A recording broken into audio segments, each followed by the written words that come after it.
I'll call this meeting to order on Monday, August the 19th, 2013. I want to welcome everyone.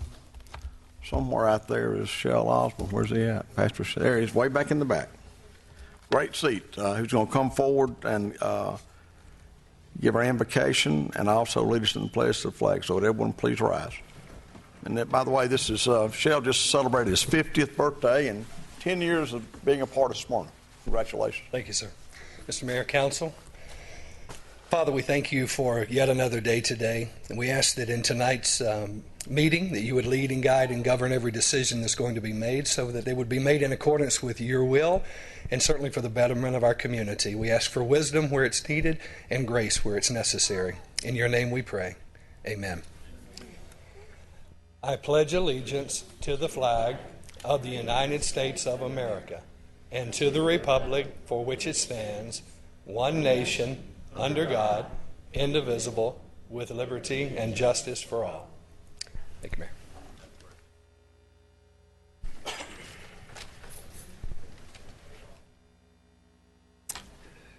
Mayor. Agenda changes, we do not have any. 3 is a mayor report. We don't have anything for that either. Item 4 is land issue zonings and annexations. Item A is Z13-008, public hearing approval of zoning request Z13-008, rezoning from R15 to RAD conditional, 1.19 acre tract, land lot 593, 1523, and 1531 Spring Street, JWB Properties, LLC. Mr. Taylor, the background, please. Mr. Mayor, as you mentioned, this is for an approval of rezoning of a 1.19 acre tract at 1523 and 1531 Spring Street from R15 to RAD conditional. The applicant is JWB Properties, and they are looking for this zoning to accommodate 4 detached single-family residences at a density of 3.36 units per acre. The applicant went before the Planning and Zoning Board with a zoning request of 8 single-family homes at 4.84 units per acre. And the Planning and Zoning Board denied that request by a vote of 6-0 on July the 8th. Since that meeting, the applicant has reduced the size of the property from 1.65 acres to 1.19 acres, thereby reducing the number of units down to 4 single-family homes. So staff has reviewed this and is recommending approval with conditions. Okay, is the applicant here? Okay. This is a public hearing. Is there anyone here that's in opposition to or that would like to make any public comment concerning this zoning request? Okay. This is, let the record show there is none. This is Ms. Terry Nolowich. Yes, thank you. I'd like to invite Mr. Sams to come up to talk a little bit more about the project. And before we do that, because I know I spoke to several folks who said they would want to come speak tonight, and I wanted to make sure that and it's a crowded room. If you are here, this is the time to come up.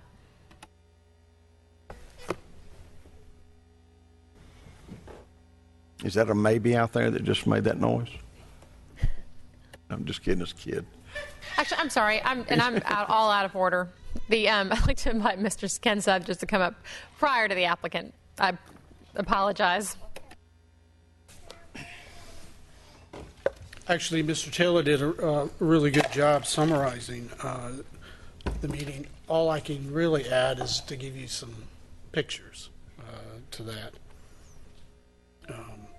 This is a change from R15 to RAD conditional. It doesn't change the existing land use, which is moderate density. It's still within that classification.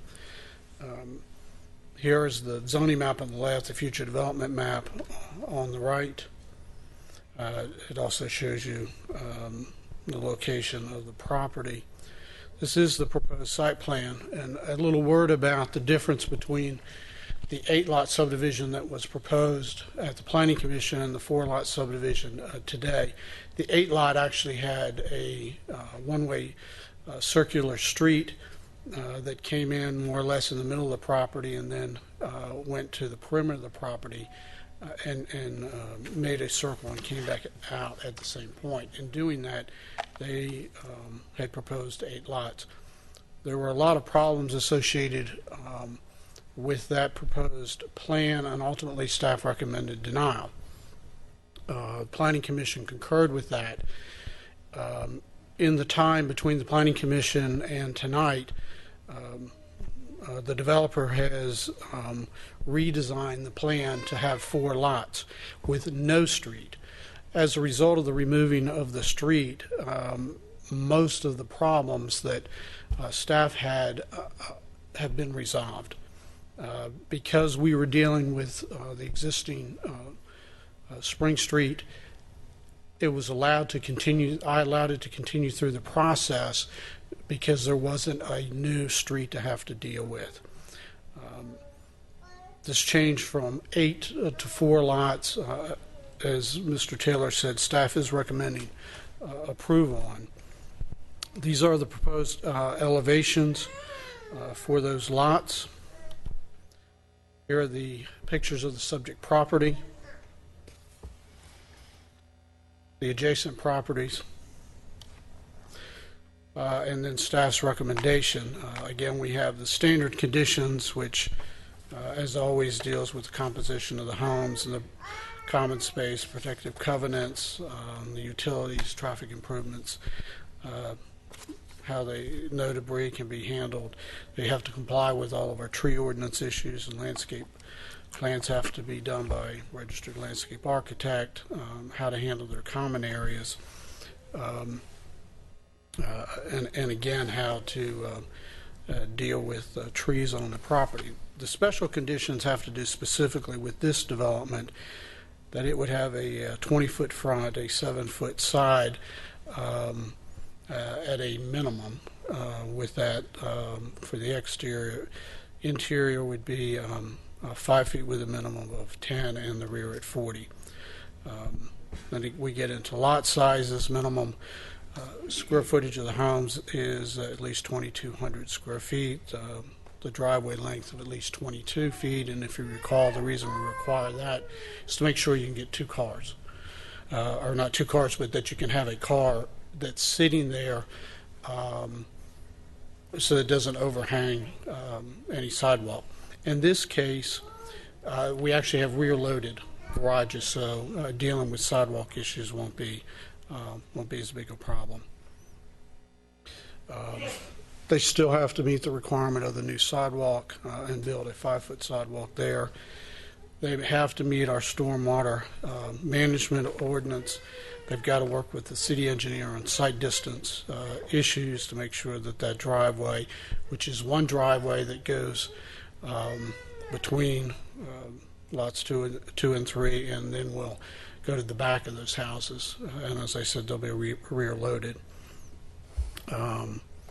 And then they have to, are bound to the elevations as well as the stipulations that were submitted by the applicant through their attorney, dated July 25th. So with that said, I will put you back on the proposed site plan and remind you that staff is recommending approval of this amended plan of 4 lots, and I'm happy to answer any questions. Any questions of Mr. Sudge? I actually would like to take a moment to, before we continue, to thank staff for the work that they have put into getting here tonight. This was this goes back a couple months, and I want to thank staff particularly. They put together their initial proposed denial of the project to P&Z, a very thoughtful and detailed narrative. And in reading through that initial report, it became very clear to me that the staff in community development was very much in touch with the vision and the mission of the Williams Park community, and it was really nice to see that, and I really appreciate the thoughtfulness again that staff gave to this rezoning project. I also do want to thank all of the neighbors who have worked with staff and worked with the developer and with his representation to also get to this point tonight. It's been a cooperative effort. Nothing about this has happened within a vacuum, and it's taken hours and hours of conversation and thoughtfulness to go from 10 to 8 to 4, to get to where we are tonight, where this is going to be a project that I think is really going to enhance the street where it is. So thank you to everyone involved with that. Mr. Sams?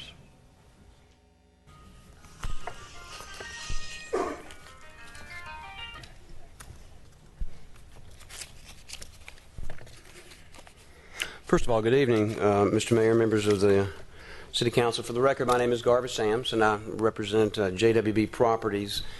Concerning this application for rezoning, I have with me tonight Mr. Jim Brown, who is seated near the back. We got here a little late and didn't get to sit on the front row, but I'm glad to see the great turnout. Also glad we're first thing on the agenda as well, so we're not waiting towards the end. Mr. Sudworth and Mr. Taylor, of course, always do a good job of outlining what we have at issue here in terms of the request. This is a 1.19 acre tract of land, less acreage than we had originally, on the north side of Spring Street, just east of Spring Street's intersection with Walker Court. There are two. Right now, presently, there are two single-family dwellings on this property and some accessory structures as well, or in addition to that. I think at best you can say that aesthetically it's probably challenged, and this will be, we think, a great addition from an aesthetic perspective, and I'll get into some of the other aspects that are beneficial for the city as well.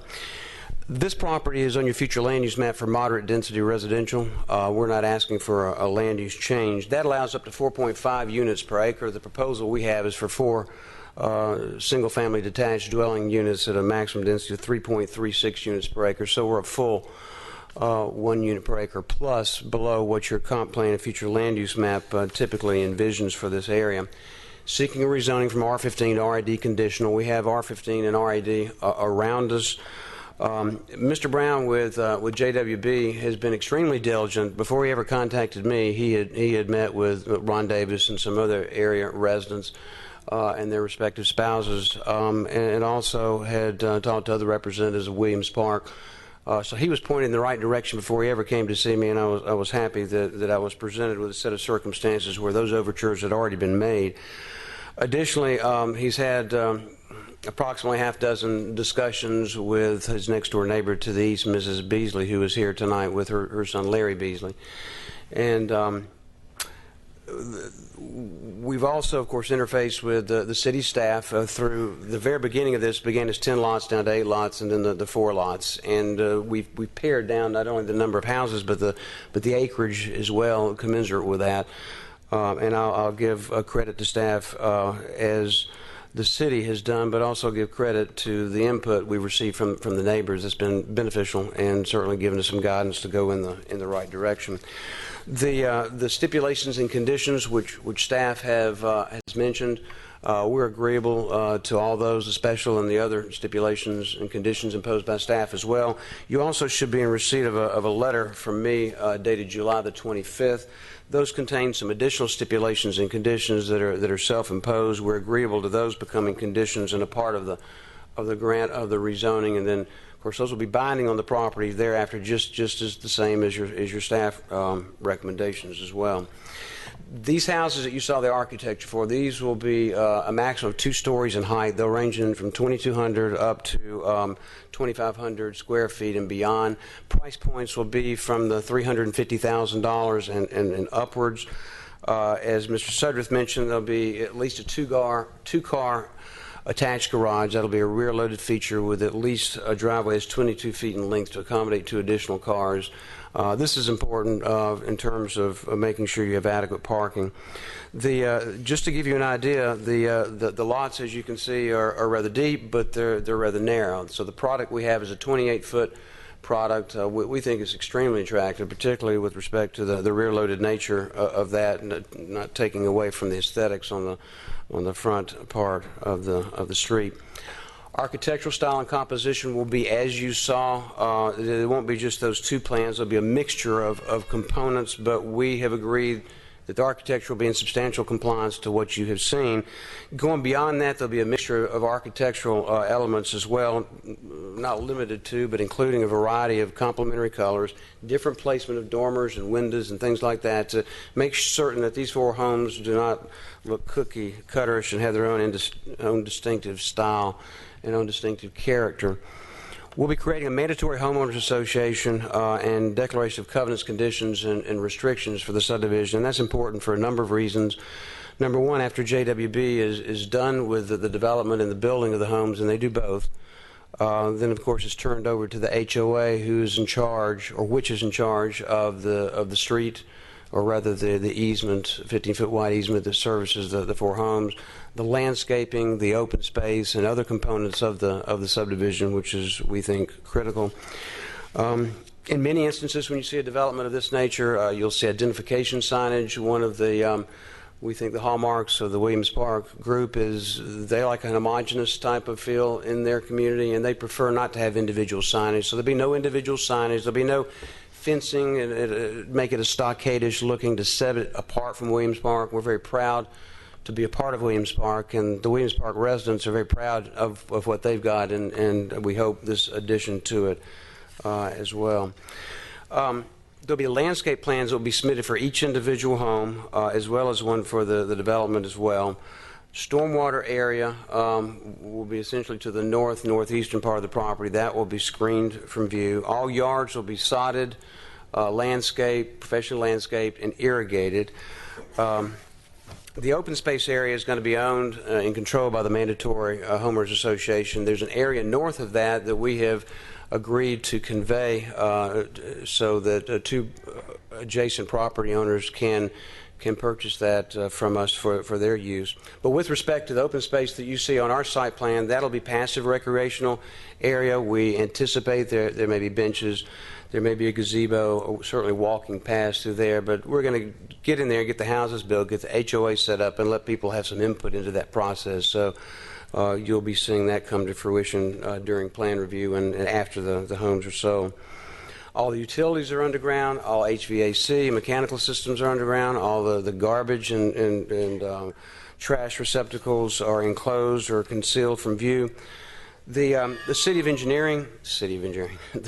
Smyrna Engineering Department has asked for a number of things. First of all, from a stormwater management perspective, you know that we're not in a floodplain, but we're near a floodplain, and there's a creek that traverses adjacent property. So they want to make sure that we have downstream channel protection. So they have asked, and we've agreed to over-detain by at least 10% on the site, subject to your engineer's review.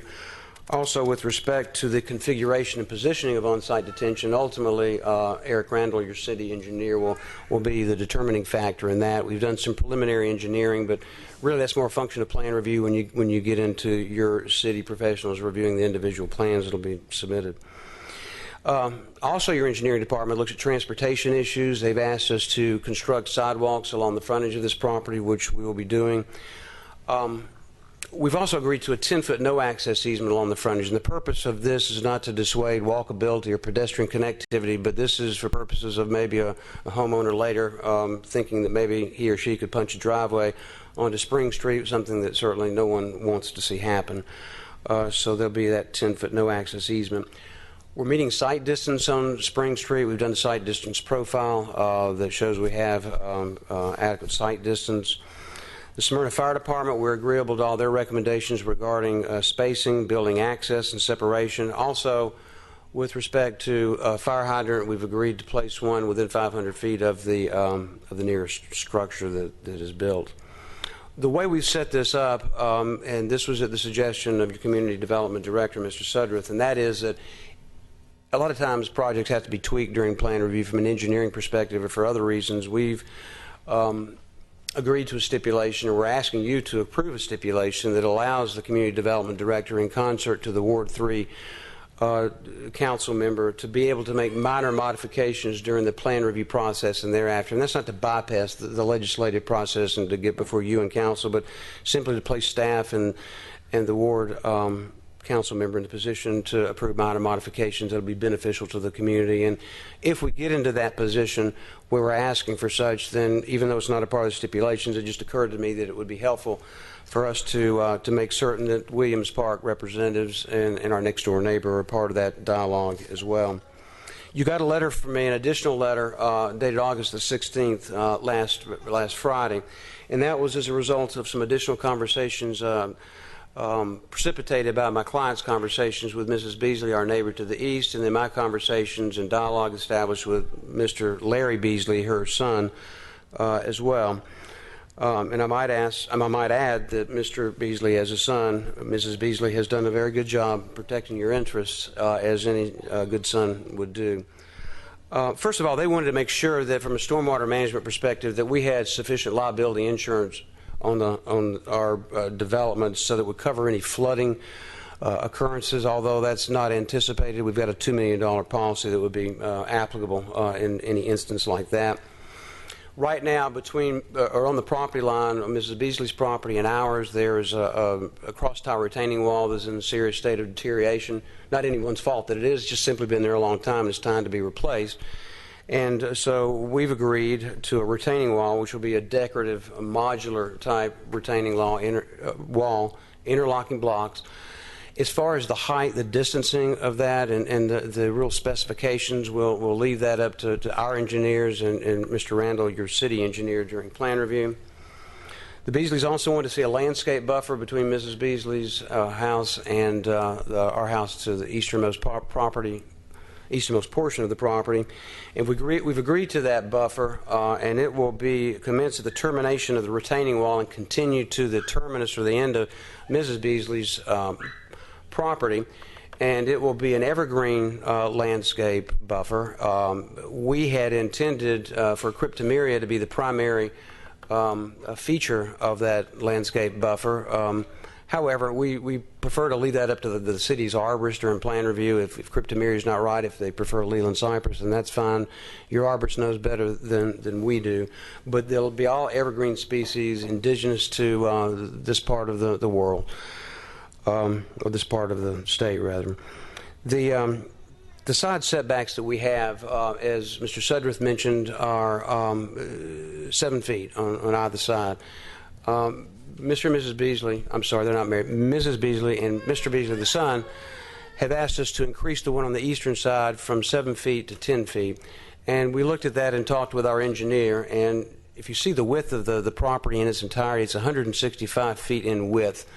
We were able to come up with an additional foot to bring them to 8 feet on that side, but we think that 8 feet with the buffer that we're proposing is more than sufficient, and the reason for that is there's 11.1 feet from Mrs. Beasley's house to the property line, and then with the additional 8 feet, that gets up to 19.1 feet between houses. And as you know, it's not unusual to see sometimes 10 to 15 feet between houses in situations where you've got infill developments like this. So of the things that we couldn't, or we could do, this is the only one that we couldn't quite get there. We got an extra foot, but we're at 8 feet instead of the 7 feet.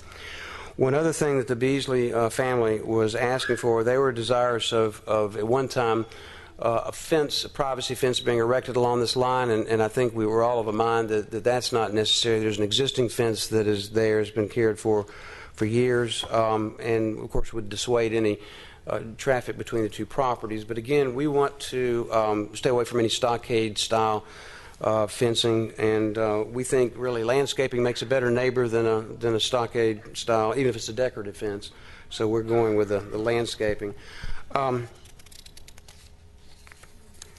One other issue, as you know, right now, because of all the rain that we've had recently, the older specimen trees are somewhat unstable, rather. And there's a concern on Ms. Beasley's part that there's some trees that appear to be close to the property line, but they're actually on her property that may somehow be affected by this construction. So what we've agreed to do as a stipulation or condition of the zoning is to assume the full costs and expense of taking down the trees, grinding up the stump, doing all that's necessary to remove that if your city arborist determines that the trees are irrevocably diseased or dying as a result, specifically as a result of the construction. And I explained to Mr. Beasley when he and I chatted about a couple of hours ago that that's a stipulation that even though JWB is agreeing to it, it's a stipulation that runs with the property. So ultimately, when this is turned over to the HOA, that'll be the HOA's responsibility, just like the open space, just like the other landscaping and things of that nature. So that runs with the property, and we're agreeable to doing that as well. Tonight you're presented with a unique opportunity to follow your staff's recommendation, a unique opportunity to please, we think, the majority of people in the Williams Park community. And in terms of the other developments in the area, this is the least dense of all the other infill developments in Williams Park right now. In terms of quality, we think it's either equal to or exceeds the quality of the other developments in Williams Park, and we hope to add to that and be a part of that community. So, Mr. Mayor, with that being said, if you've got any questions or the council members have any questions, I'll be happy to respond. Thanks, sir. Any questions, Mr. Sams? Thank you, Mr. Mayor.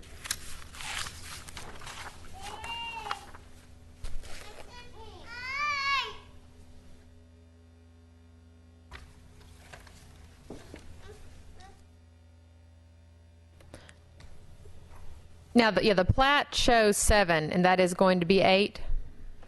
Yes, ma'am. Okay. Yes, ma'am. We'll change that side setback on the eastern side to 8 feet. All right. And our product's 28 feet in width, and we think from a marketability standpoint and from a compatibility and similarity standpoint, that product fits. We think any less in width perhaps might not. Now, the elevations say 27-foot width. Is that? It's 28 feet. 28 feet. It's 28 feet. Okay. Yes, ma'am. Are the Beasleys here this evening? Yes, ma'am, they are. Okay.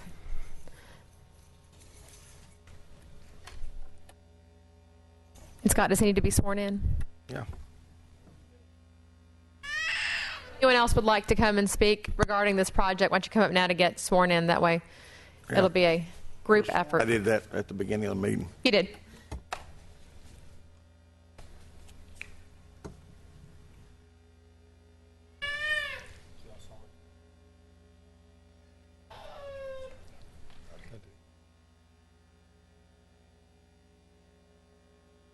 My name's Larry Beasley. I'm here with my mother, and she owns the property to the east. I think everybody knows that.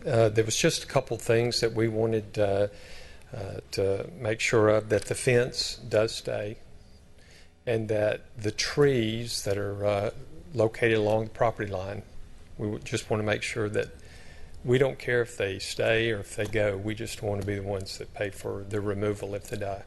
We just want that on record, and that's... we're good with that. Are you comfortable with the flood insurance? Yes, based on the letter Mr. Sam sent. He's basically, if that becomes contractual, his letter, then as long as his liability insurance includes flood, which I believe you said it did, we should be good. Okay. Are you comfortable with the other stipulations? I'd like more than 8 feet, but if that's all we can get. And I understand. And I'm actually not comfortable going any smaller with the width of the product. They're narrow homes as it is, and I think that going any smaller would be to the detriment of the overall development. But I think that 8 feet is a good compromise, and I hope that it is a good compromise. Okay. That's all I had. Thank you. Thank you. Thank you. Anyone else who was Lim?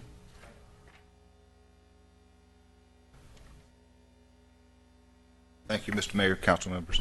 Lemuel Ward, I live at 1496 Spring Street. I'm a more or less immediate neighbor, and many of you have seen me rise in opposition to many projects. I came this time because we believe this is good, responsible development, and I want to echo what our council member said about Mr. Brown's diligent efforts, the staff's great work on this, and the willingness of Mr. Brown to do what was necessary. I actually know Mr. Brown fairly well from other developments which he has done in the jurisdiction where I'm employed, and I think he's going to be a good, responsible neighbor. I was pleased with this project, and I wanted to come forward with the opportunity to say that we appreciate good, responsible development. We appreciate Mr. Brown coming here, improving our street, raising our property values, and I didn't want to always be here in opposition to everything, and I appreciate the opportunity to come with a happy face and to thank everyone for their efforts, and to thank you, Mayor and Council, for always watching out for our interests. Thank you so much.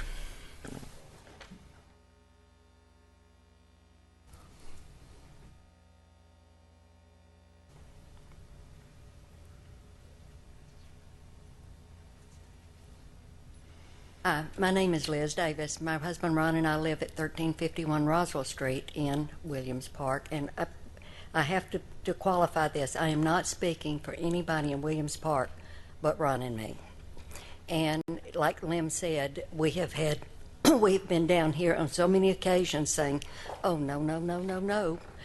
We just want to say yes, yes, yes. And we thank you for the staff's all of their hard work, and for Mr. Brown reaching out to us. Thank you very much. Thank you. I think that was it, wasn't it? Yeah, this is Mr. Brown's first project in the city of Smyrna. He's done a lot of projects throughout Metro Atlanta, and based upon the interactions that I've had with him, at least, I would welcome him to take on more projects. There's room for redevelopment and land to be developed, and it really has been. I mean, it's been very pleasant to be engaged in the dialogues that we have had and the conversations that have led to us being here tonight. And it could have gone in many different directions, and I'm very, very pleased at this time to be able to make the motion to approve item 4A. This is Z13-008. It's a public hearing, the approval of zoning request Z13-008. Rezoning from R15 to R80 conditional. It's a 1.19 acre tract, land lot 593. And it's 1523 and 1531 Spring Street. This is by JWB Properties. This is with all the stipulations and staff recommendations that we have discussed here tonight, including the 8-foot eastern setback. And with that, I move to approve. Second. A motion and a second. Is there any discussion? Mr. Lineker. Just a point of clarification. Just a point of clarification, Mr. Nolowitz. The stipulations that are going to be applied to this are the staff stipulations in Mr. Sudras' letter, plus the one that was agreed to tonight on the 8 feet? Yes. Okay. Thank you. Any other discussion? All those in favor of the motion, please vote.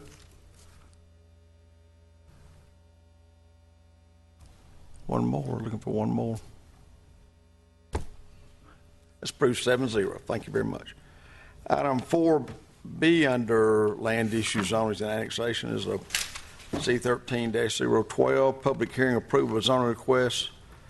Z1312 a rezoning from CBD conditional to RAD conditional. 0.30 acres, land lots 486, 523, 1180 Medlin Street. Weekly Homes is the applicant. Mr. Taylor, the background. Mr. Mayor, Weekly Homes is seeking approval of a rezoning to accommodate 2 new single-family homes along Medlin Street at a density of 6.67 units per acre. This subject property was originally subdivided around the 1950s and consisted of 2 lots.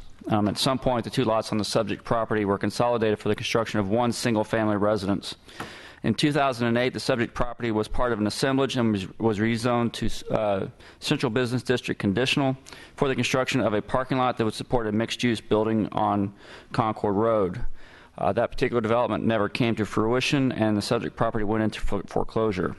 The applicant has since purchased the property and would like to redevelop the property into new single-family detached homes.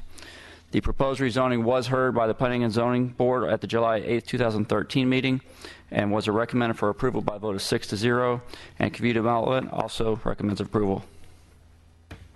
Is the applicant here? Okay. This is a public hearing. Is there anyone here that's in opposition to or that would like to make any public comment concerning this zoning request? Anyone want to make any comment? Okay. This is in Mr. Charles Welch. Mr. Sudrith, do you have comments on this? You can just... Yes, sir. We've actually, within the last year, dealt with the property next door. And in essence, they're asking to be treated the same way. So it's really going back to 2 lots from 1 lot that we have here. Again, this is a it's a CDB zoning classification that we're changing to an RAD residential classification. The reason it's CBD has to do with what Mr. Taylor had said it previously was was part of a proposed assemblage of property that was to be turned into a parking lot to serve the uses that fronted along Concord Road.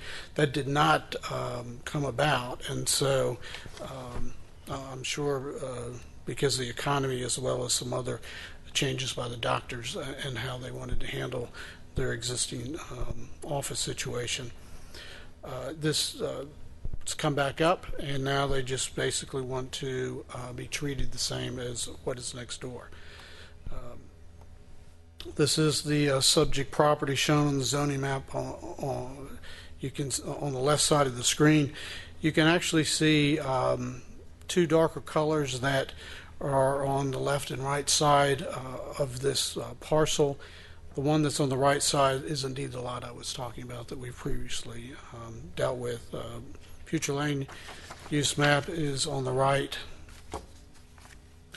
Again, this was the currently approved site plan that we were dealing with the parking lot.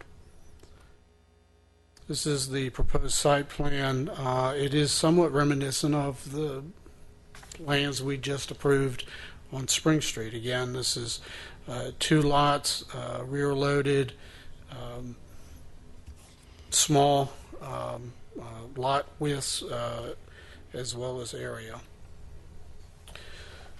There is a 10-foot right-of-way dedication that will occur.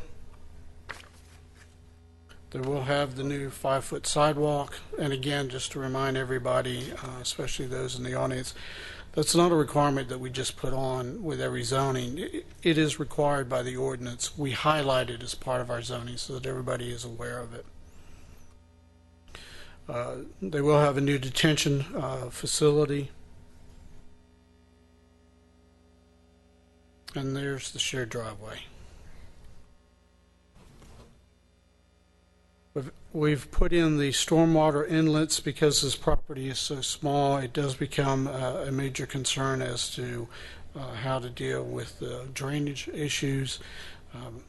The city engineer has been involved in the development of this request as well, in the review of it.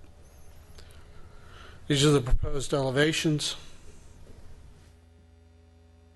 And then pictures of the subject property, the adjacent properties. And then again, staff recommends approval. Again, we have our standard conditions. Since I just went through those with the last request, I will not go through those again.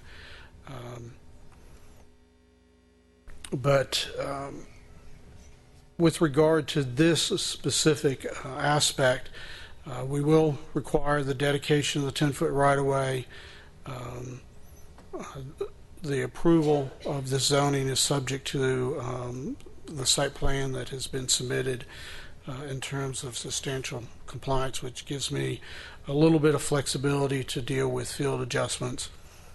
The architectural style has to comply with what you saw on the screen that was submitted as part of their June 14th application. Site elevation of homes facing Nichols shall include a mixture of elements, including but not limited to doors, windows, shutters, and wraparound portions. The reason for that is to make sure you just don't have a solid wall right on the street.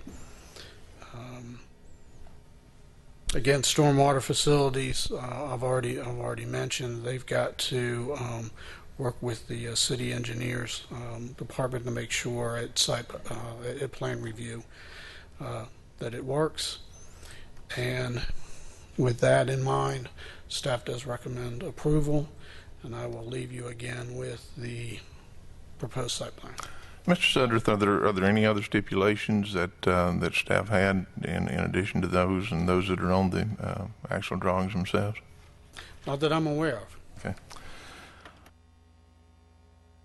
With that recommendation, Mr. Mayor, and the recommendation of planning and zoning, I would like to make a motion to approve the zoning request Z13-012, rezoning from CBD conditional to RAD conditional, 0.3 acres, land lot 486 and 523 at 1180 Medlin Street, Weekly Homes, LLC. We have a motion and a second. to approve this zoning request. Is there any other discussion? All those in favor of the motion, please vote. That's 6-1. I'm sorry, Ms. Wilkinson opposes that. It's approved 6-1. Item C on the land issues, zoning annexations, the public hearing approval of an amendment to the North Smyrna Urban Redevelopment Plan, City of Smyrna. Mr. Taylor, the background. Mr. Mayor, on August 1st, 2011, the City Council adopted the North Smyrna Urban Redevelopment Plan. This urban redevelopment plan establishes a defined urban redevelopment area to which it applies. One of the primary benefits of this urban redevelopment area is that it will allow for the city to expand its existing opportunity zone. For business owners in any industry, the Opportunity Zone program offers the state's minimum job tax credit, which is $3,500 per job for 5 years at its lowest job creation threshold for 2 new jobs. An Opportunity Zone must be located in either an existing redevelopment area or enterprise zone. The proposed amendment to the plan will expand the urban redevelopment area to include properties at Atlanta Road and Spring Road, Jonquil Drive and Spring Road, and the intersection of Hawthorne Avenue, Roswell Street, and Matthews Street. Staff does recommend approval. This is also a public hearing, and Jared, you're going to make a presentation, and then we'll ask for public comment after that.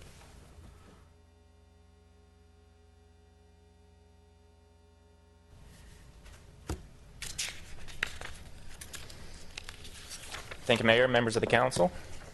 Happy to give you an update today on our urban redevelopment plan, and I want to start by giving you a little bit of a background on it first, and then go over some of the changes that we're proposing.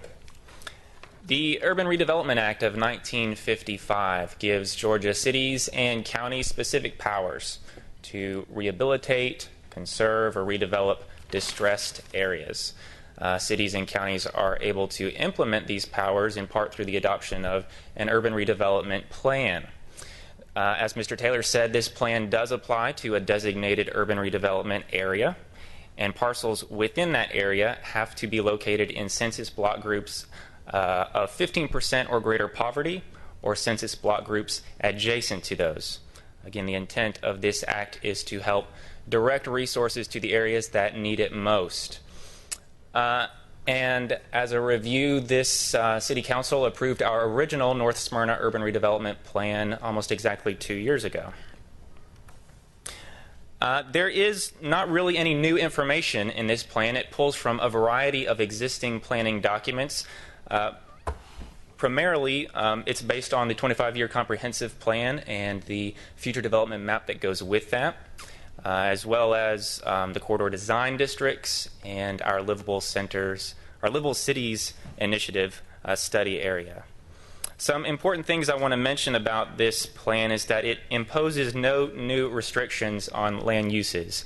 Neither does it suggest any zoning changes, and nor is there any impact on the tax assessment for properties in this urban redevelopment area. The content of the plan, the structure of it, is set by state law, and there are a number of things that we're required to have in the plan, things like boundaries. It does apply to a specific area. A parcel survey is required. Staff went out and surveyed the parcels. It's a subjective survey, just looking for an overall assessment of the condition of the structures on the parcels and the infrastructure on them as well. Land use objectives, what does the city want to see in this area, and things like that are included in the plan. So the proposed changes that we're making tonight, first of all, is a boundary expansion. As Mr. Taylor said, we are proposing to expand the urban redevelopment area, and we'll take a look at a map here in a minute. Staff did conduct a survey last fall, and at that time it was observed that 2/3 of the structures within the expansion area were found to be deteriorating or dilapidated. 1/4 of the parcels were found to be empty lots. Another change that we're making is to the section in the plan on improvement opportunities. First of all, this includes some updates to some of the projects that were referenced in the first plan but have changed since 2011. For example, the new elementary school at Belmont and the renovation and the new Kroger store at the crossings at Four Corners are a couple of things that have been modified. And then, of course, we have the new additions as a result of the new areas that are being included in this expanded plan. We're also adding a new character area. That's because this expansion area includes industrial areas, and that was not a land use that was included in the original urban redevelopment area. So that's new, and then some additional minor edits, wordsmithing and grammar and things like that. So this is a map of what was originally approved. That blue line is the boundary of the urban redevelopment area. You can see that it includes much of the commercial properties along South Cobb Drive and Windy Hill Road and a portion of Atlanta Road. There are some parcels there shaded red. That just means that they are in census block groups of 15% or greater poverty. And there are parcels there shaded yellow. Those are in block groups adjacent to the ones with the highest poverty. And again, this is sort of a prerequisite for establishing our urban redevelopment area. So this was the original one, and this is what is now proposed. And we will work our way through that. I will tell you there are 59 parcels totaling 41.8 acres in this expanded area. And the first area is at Jonquil Village. As you know, that's a 12-acre lot at Atlanta Road and Spring Road. It's been vacant for about 5 years, and it was originally approved for mixed use there. Most of the property is under contract with Branch Properties, and the city's objective for this area is to create sort of a signature gateway to our downtown district, something that will complement what we've already done in Market Village. The next little section is at Spring Road and Jonquil Drive. The uses here include a couple of older commercial buildings, some empty lots, a couple of vacant buildings, and a dilapidated car wash. The future development map calls for a neighborhood activity center at this location, and basically the objective there is to create sort of a regional focus point with a mix of commercial and professional, civic, and even public uses. The last section and the biggest one is what we call the Little 5 Points area at the intersection of Roswell Street and Matthews Street and Hawthorne Avenue. And the uses there are older retail shops, a number of warehouse and industrial uses, and aging apartments. I'm referring to Megan's Point Apartments. That's a 52-unit complex built in 1966. And I do want to emphasize that there's nothing in this plan that would mandate the redevelopment of that parcel, but given its age, it would seem a likely candidate for redevelopment in the future. The future development map calls for neighborhood activity center at this location for most of the parcels here. And the city's objective in this case is to seek neighborhood-oriented retail and pedestrian-friendly infrastructure. So again, that's the summary: 59 parcels, 42 acres, 3 different sections we're proposing to add. Why are we doing this if it's basically just a repeat of our existing plans? As Mr. Taylor said, the urban redevelopment plan is a prerequisite for accessing some important development incentives, including the Opportunity Zone. And in this case, it would be an expansion of our existing Opportunity Zone. It is a job tax credit program offered by the state, and it offers the state's maximum job tax credit at the lowest job creation threshold. That means that a business in any industry, if they create 2 or more jobs within an Opportunity Zone, is eligible for tax credits of $3,500 per job, which can be claimed for up to 5 years if they're retained, and the threshold is just 2 jobs. So it's a great incentive to be able to offer to some of our smaller businesses. Again, it must be located in an existing urban redevelopment area or enterprise zone. So the process, tonight we are just having a public hearing to collect some feedback on the process and or the plan and to present it to you. And we will collect feedback for a couple of weeks and suggest that hopefully this body would approve the plan at a future council meeting. And then after that, we will finalize our Opportunity Zone application and submit it to the Georgia Department of Community Affairs for a review. And historically, this has taken 30 to 90 days to get it done. You can view a draft plan at knowsmyrna.com. That's K-N-O-W, Smyrna.com. And I have tried to make it a little bit easier by highlighting the changes in red font, and would invite anyone to submit comments or questions to me directly at jsigmund@smyrnaga.gov. Any questions of Jared? Jared.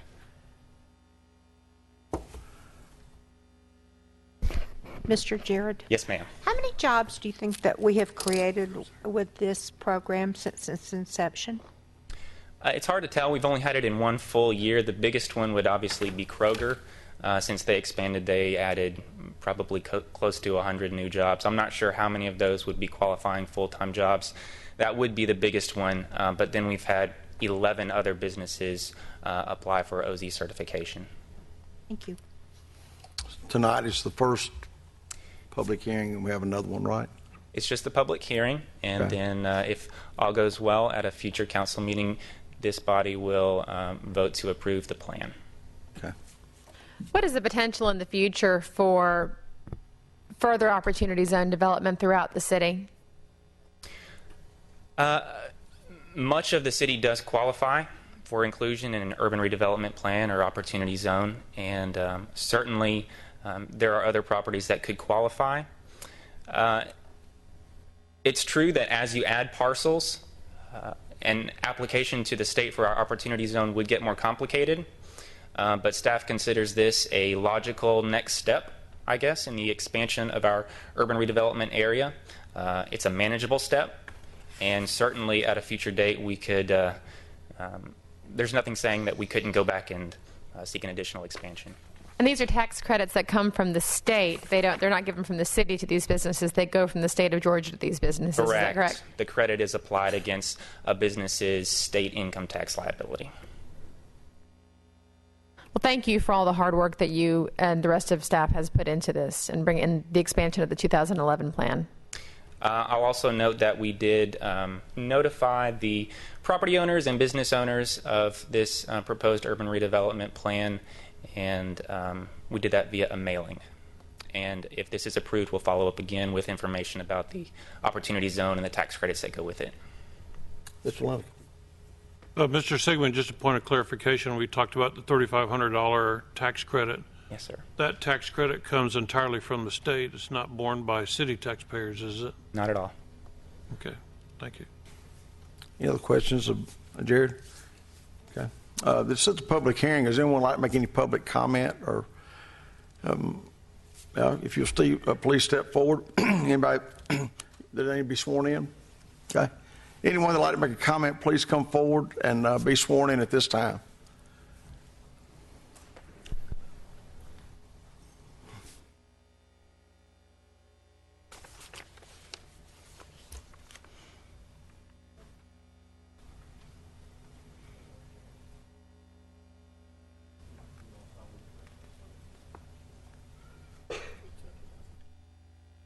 Okay, if you'll just identify yourself and any comment and where you live and any comment you'd like to make.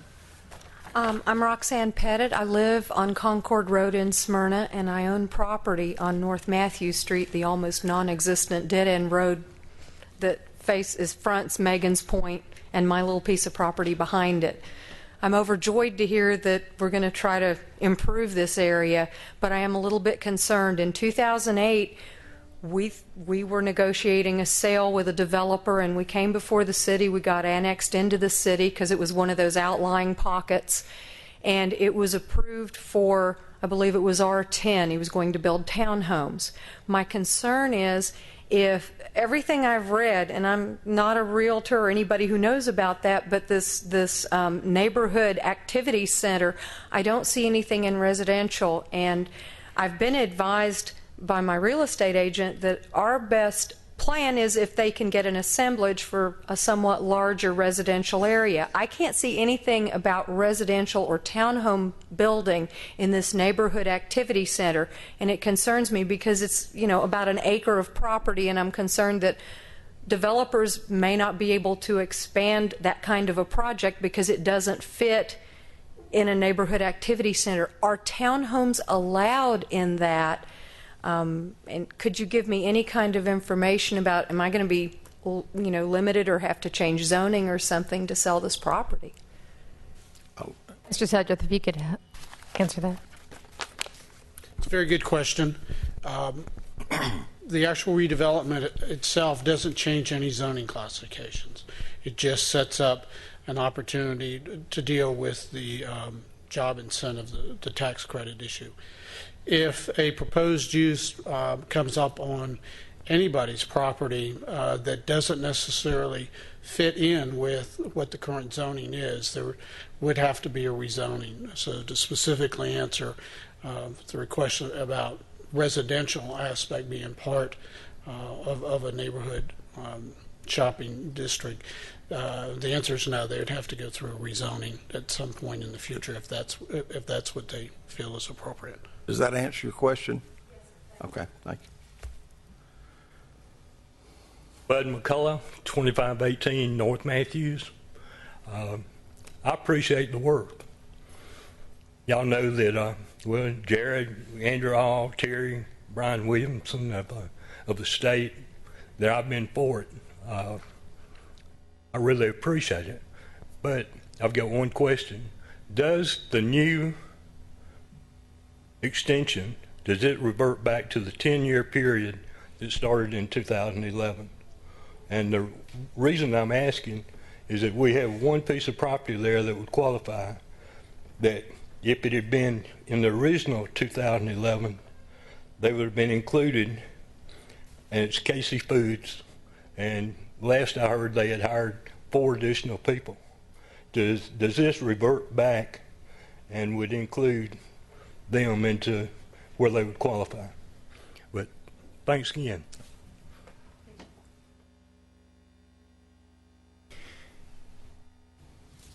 If the Opportunity Zone is approved by the state this year, then any jobs created in 2013 would be eligible for the tax credit. It would not go back all the way to the beginning of the original Opportunity Zone, because that applied to the parcels over on Windy Hill and South Cobb Drive and Atlanta Road. So to answer your question, I don't think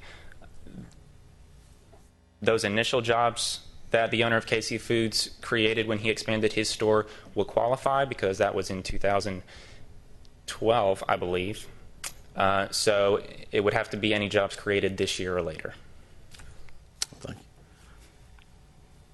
Anyone else that was sworn in?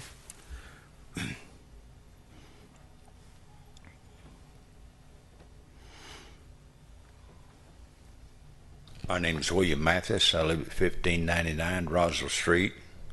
I've lived there for 48 years.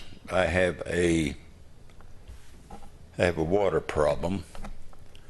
When I moved here, we had no sidewalks. They put curbing in, sidewalks, and I have an ongoing problem with it flooding. The catch basin's not big enough. When it rains, it hits the peak of the road. And another problem at the back, where they've put curbing on Hawthorne Street, and they put a pipe in, but they had no exit for my ditch, which I get water from past 2 houses past the feed store, and I get water all the way from the car wash, and I get water from across the street at the office and warehousing over there, where I never had water before. And I've tried everybody, Public Works. I talked to Stokes, and he sent his man out to look at it, and he said that the pipe didn't have an entrance, so all that water just backs up, floods my yard. I don't know whether it's incompetence or what, but this has been going on about 25 years, you know. And I'm not sure, Bill, that this is in relationship to what we're talking about right now, the opportunity zones. I don't think. Will that have any impact? But Scott Stokes is here. I'll talk with him before he leaves tonight. We'll take care of that. Yeah, if we could set something up with the engineer and with we can all get together, because this is the first that I've been made aware of this as well, and we would certainly want to help you. Anybody drives in that street when it rains, you'll know it. It was a good opportunity for me. Absolutely. An opportunity, as it were. One more person.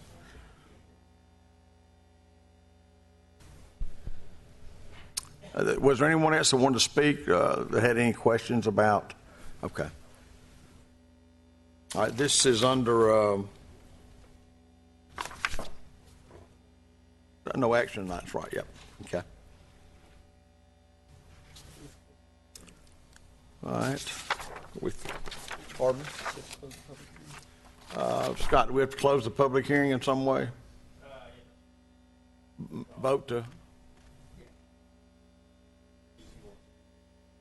I hear a motion. We close the public hearing on the opportunity zone.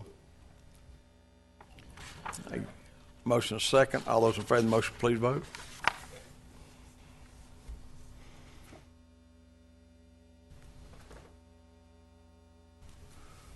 Did that come up? No, here we go. There it is. 7-0. Okay. Thank you very much.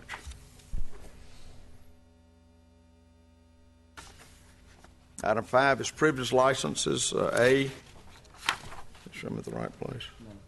Oh, sorry. I'm sorry. I'm ahead of myself.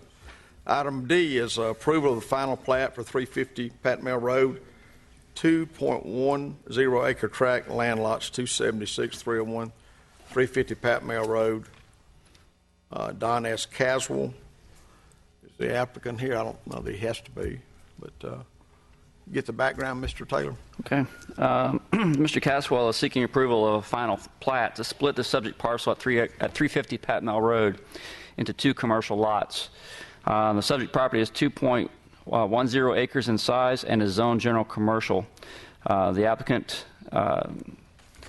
is wanting to subdivide after he subdivides the property, it will put the property back into its original configuration.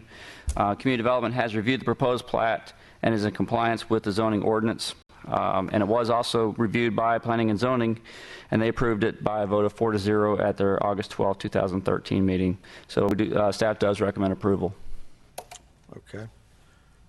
This is in Ms. Wilkinson's ward. This is not a public hearing. And Scott, you want to tell us just one more time why we're even dealing with this? Sure. This is it's a pretty basic issue that's administrative usually, but for whatever reason our ordinance requires this type of thing to be passed by the mayor and council. Okay. But it's really administrative in nature. Okay. Right. Ms. Wilkinson. Okay. At this time, thank you, Your Honor. At this time, I'd like to make a move to approve item 4D 2013-292, approval of the final plat for 350 Pat Mill Road, 2.10 acre tract, land lots 276 and 301-350 Pat Mill Road. Owner is Don S. Caswell. Second. Motion second to approve this final plat. Is there any other discussion? All those in favor of the motion, please vote. Ms. Bluestein is absent, so that's approved 6-0. Item, let's say 4E, public hearing approval of variance request B13-035, modifications of currently approved site plan and fence detail from variance case V13-014, 0.3 acres, land lot 446, 996 Turner Drive. Alyssa and Josh Woodby, the applicants here. Okay. Mr. Taylor, the background, please. Mr. Mayor, at the City Council meeting of April 15th, 2013, there was a request to modify the currently approved site plan from variance case V13-014. The applicant requested to increase the fence height in the front yard from 4 feet to 6 feet, contingent upon the site plan and fence detail that was submitted with the variance application. The homeowner has since constructed a one-sided fence, and it has extended beyond the rear face of the garage. So the applicant homeowner is requesting a variance to leave the fence as currently constructed and to modify the currently approved site plan and fence detail from variance 13-014. Staff does recommend approval. Okay. If you want to just have a seat, Mr. Woodby. This is a public hearing. Is there anyone here that's in opposition to or like to make any public comment concerning this issue? You want to swear? Yeah, since you're the only one, yeah.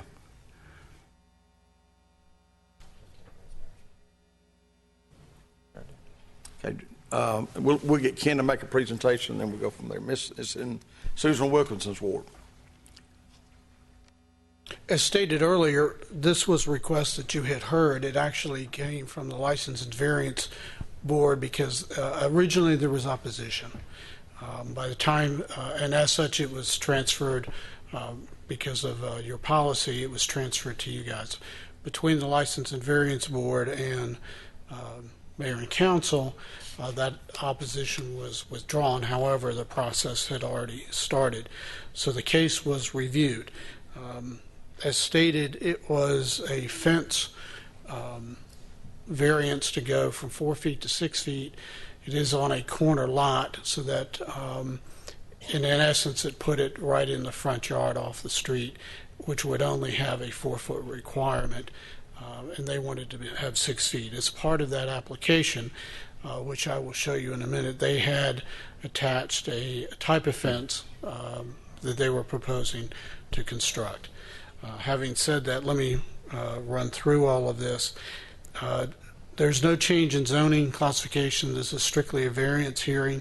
When it got to you initially, the property owners have asked for you basically to reconsider and remove one of the, or modify some of the conditions that were on that original approval. The property is located at the intersection of Belmont Circle and Turner Drive.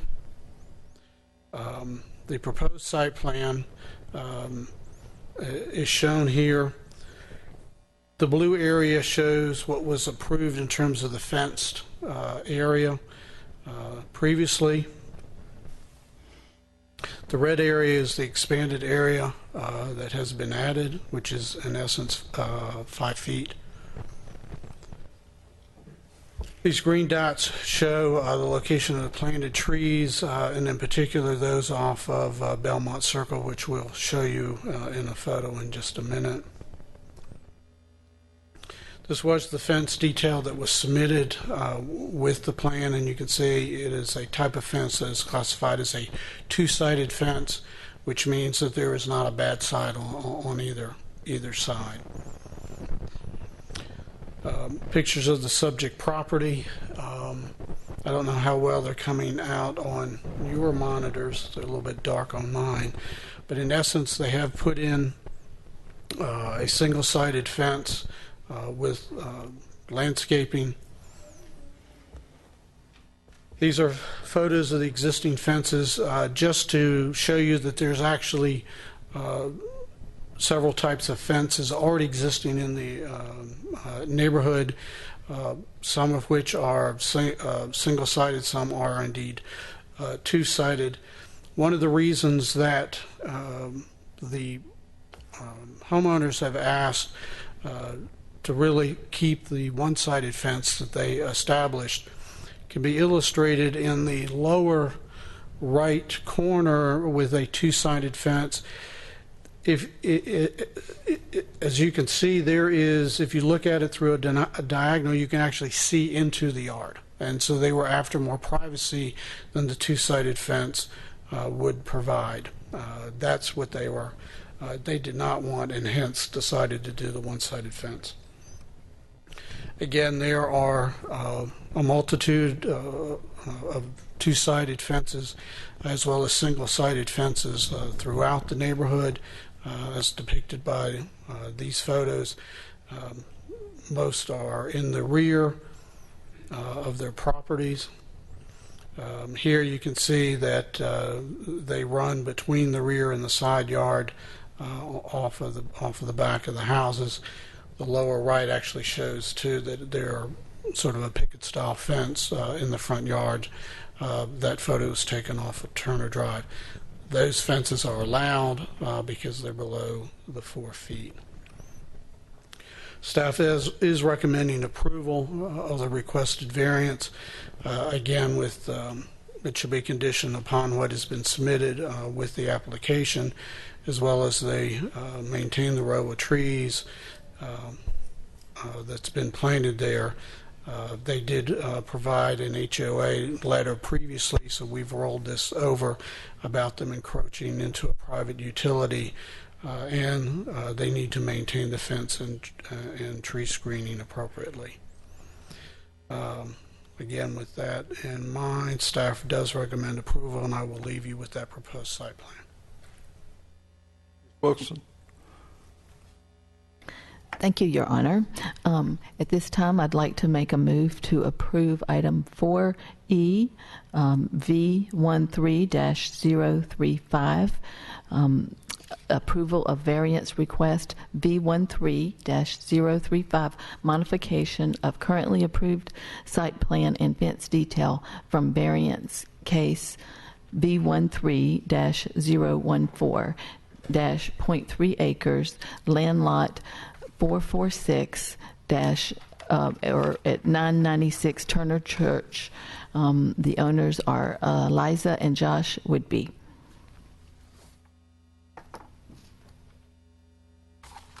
We have a motion to approve. Andrea seconded. Andrew second. Okay. Any other discussion? All those in favor of the motion, please vote. I got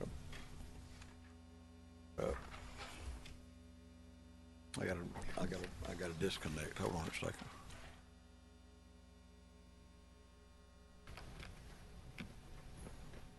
That approved 7-0? Okay. It's approved 7-0.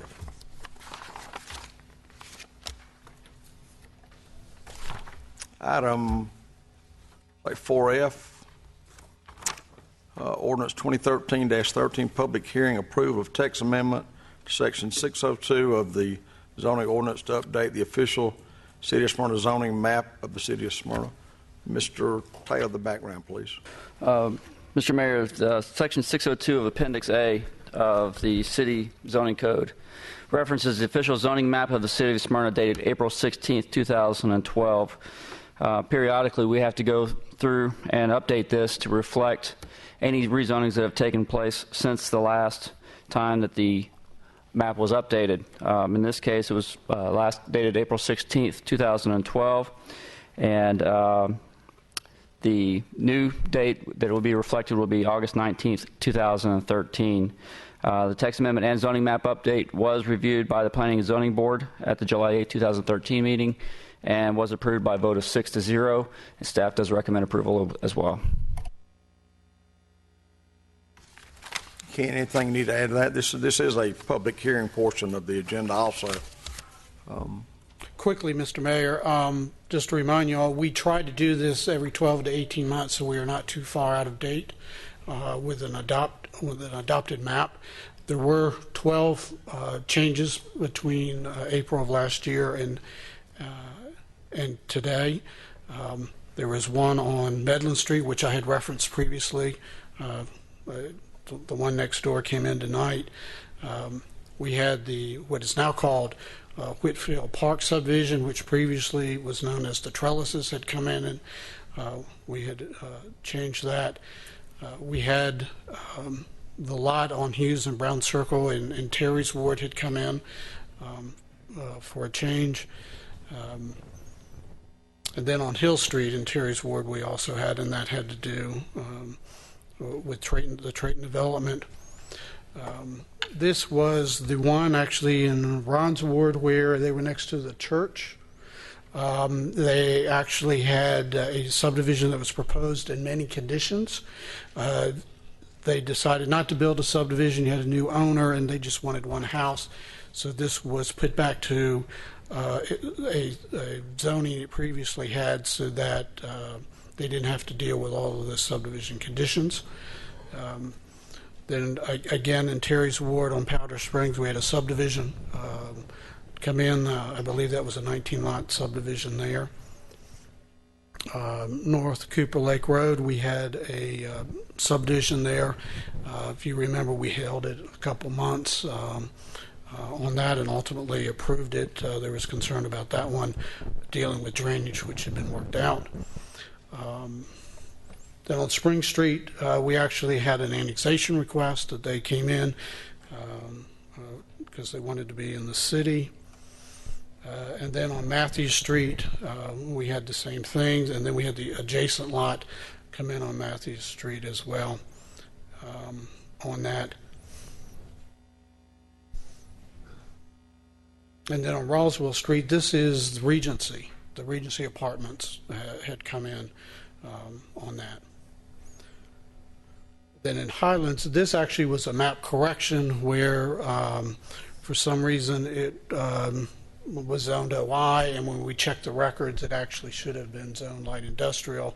Ron was familiar with that, so we went through the process to get that updated on that. So those are the 12 changes, and basically all we need to do tonight in terms of our text is to change our date from August 16, 2012 to August 19, 2013, and once that is done, we will then produce a full-scale map with all of that to give to Ms. Graham, our city clerk, so that she will have that as our official zoning map.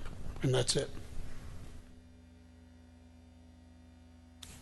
This is a public hearing. Does anyone like to make any public comment concerning this update of the official City of Smyrna zoning map?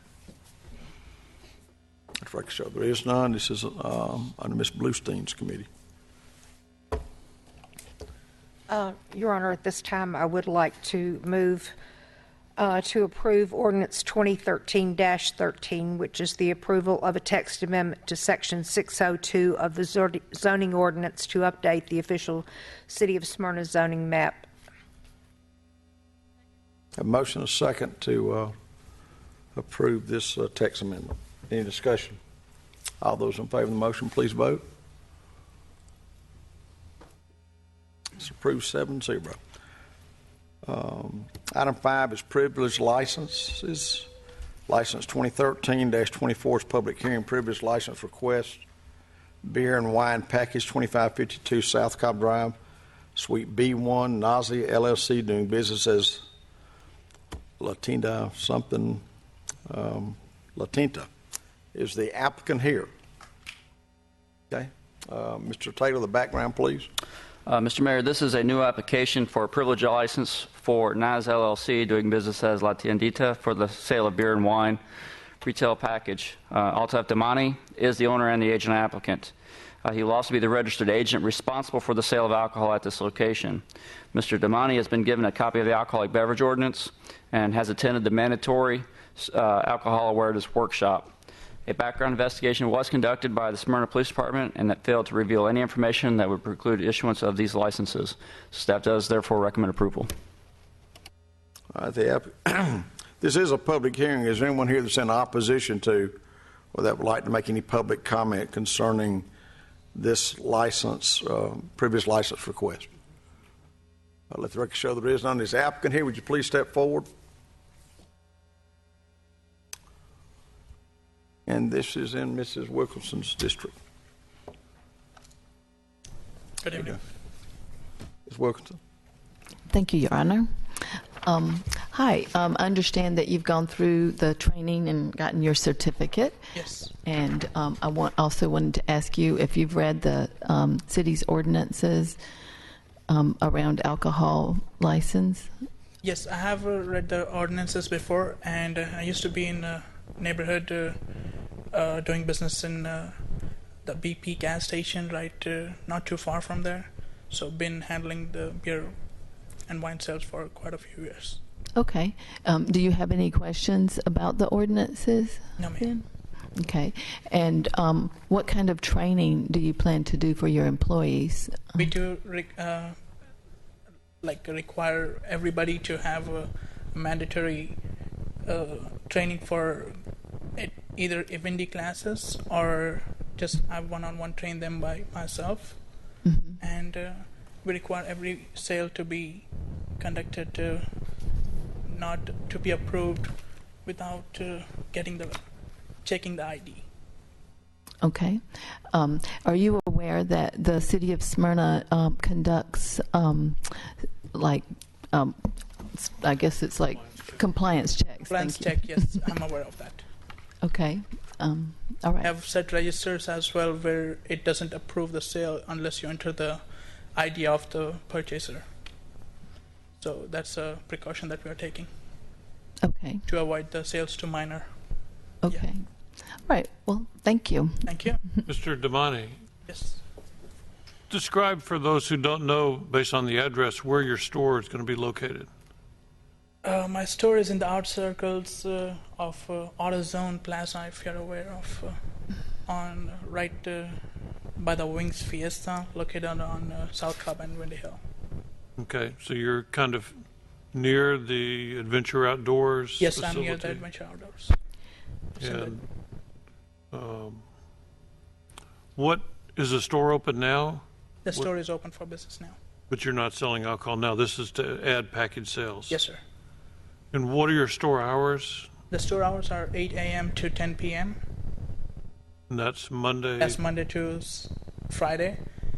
Saturday 8 a.m. to 11:30 p.m. and Sunday 9 a.m. to 11:30 p.m. Okay. All right. Thank you. Thank you. I have another question.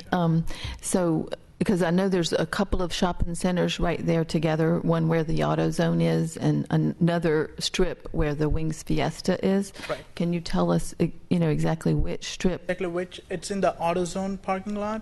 Okay. On the side of while you're going outside exiting the laundromat. Oh, okay. So it actually faces toward Wings Fiesta on that side there. Okay. All right. Thank you. Thank you. Okay. At this time, I would like to make a move.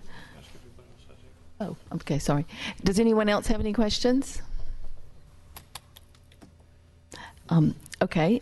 So at this time, I'd like to make a move to approve item 5A, LIC 2013-24, privilege license request for LIC 2013-24, beer and wine package at 2552 South Cobb Drive, Suite B1, NAS LLC, doing business as La Tienda.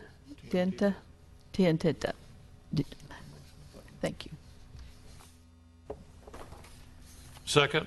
Motion is second to approve this license request. Any other discussion? All those in favor of the motion, please vote. That's approved 7-0. Item 5B on the agenda is appeal of the denial of application for alcohol service permit, Donna Harrison server permit. I'm going to ask that we move that to the end of the agenda. Really should have gone on the show cause hearing, but we'll do that when we get through with everything else. So we'll just forward that down. Item 6 is formal business. Excuse me. A is approval of ordinance 2013-14 suspending all sections mandating use of electronic records of Article 3, Chapter 22, pawnbroker, City of Smyrna ordinances, Code of Ordinances, on October 1st, 2013, at which point the suspension will be lifted and all provisions of this ordinance will be effective. That's the way that it reads on the agenda. I'm going to ask Mr. Taylor to give us the background on that and then let Mr. Fennell make his motion. Yes, Mr. Mayor. This original ordinance, the pawnbroker ordinance that we have currently, has a provision that requires all pawnbrokers to submit electronic records on a daily basis to our police department. Back in September 14th, 2011, the City Council actually suspended the portion of the pawnbroker ordinance that requires electronic records, and we've been suspending that ever since to give us some opportunities to see what Cobb County was going to do. At the meeting of July 27, 2013, Cobb County Commission did approve an ordinance that requires pawn shops to submit electronic records. So at this time, we would like to actually recommend that the suspension be continued until October 21st to give staff the opportunity to compare our ordinance against Cobb County's ordinance to be sure that they're consistent with each other. Mr. Fennell. Thank you, Mr. Mayor. I do follow the recommendation of staff to move to October 21st to allow us to review fully that which was implemented with Cobb County so that we can conform to our county's overall policy in this particular area. That gives us 3 meetings between now and when this goes into effect through midnight on October 21st. So my motion is to approve Ordinance 2013 suspending all sections mandating use of electronic records on Article 3, Chapter 22, Pawnbroker, City of Smyrna Code of Ordinances on through midnight, October 21, at which point suspicion will be lifted and all provisions of this ordinance will be effective. Second. Motion is second. Is there any further discussion? All those in favor of the motion, please vote. Sorry? Yeah.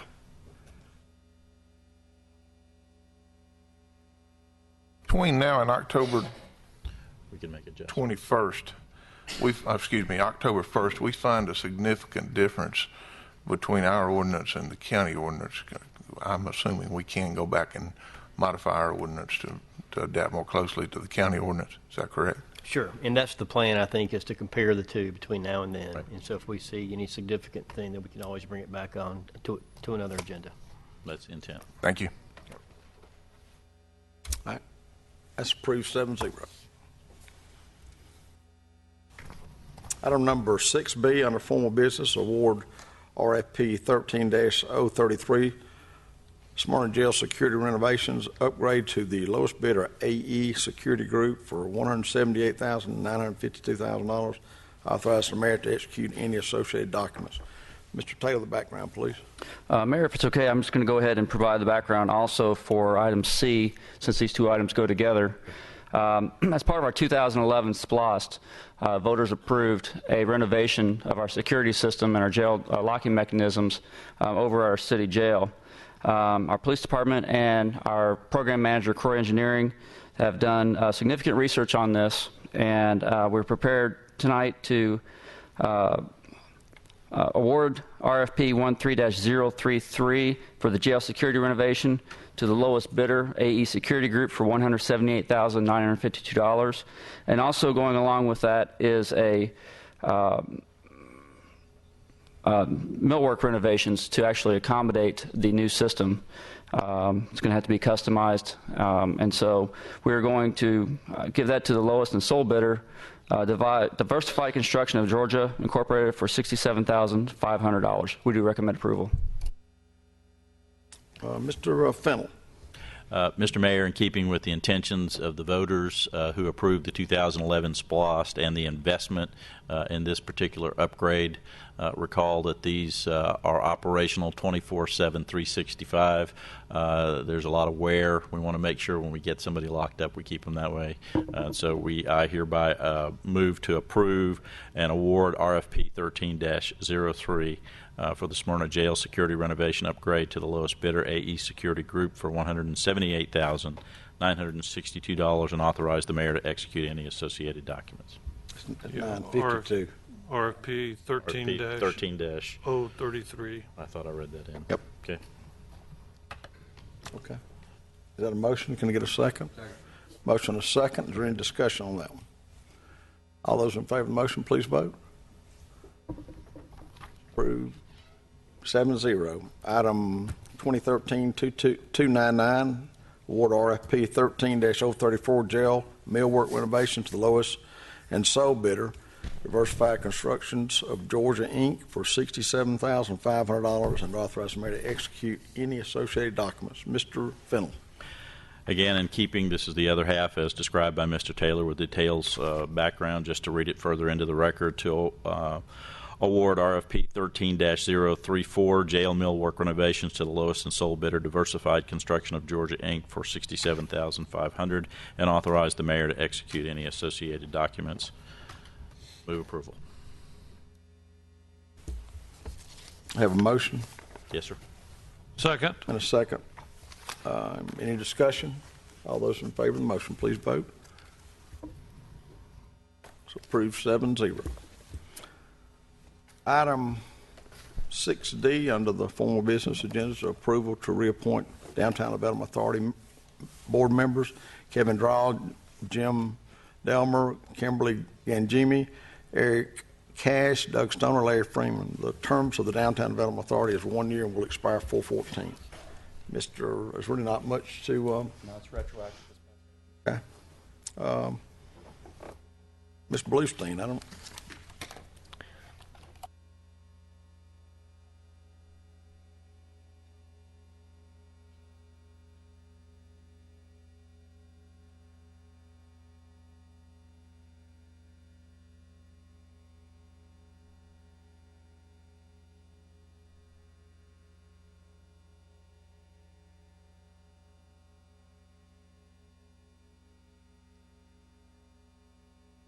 Have a motion and a second.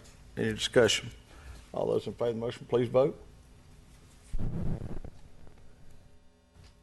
Approved 7-0. Item 7 is commercial building permits. We have none. Item 8 is consent agenda. Mr. Taylor, will you please read the consent agenda for council's approval? Mr. Mayor, we have 3 items on the consent agenda this evening. Item A is an approval of the August 5th, 2013 mayor and council meeting minutes. Item B is an approval of a memo of understanding to establish an emergency operations center with Emory Adventist Hospital and authorize the mayor to sign all related documents. And item C is an approval for Smyrna Market Village football kickoff on Sunday, September 8th, 2013. It's going to be held by Atkins Park Tavern, Zuka, and the Corner Taqueria. Includes approval of street closures in the fountain area of Market Village at Atlanta Road. You hear a motion to approve the consent agenda? So moved. Second. All those in favor of the motion, please vote. It's approved 7-0. Item 9 is committee reports. We'll start tonight with Miss Melanie Pritchett.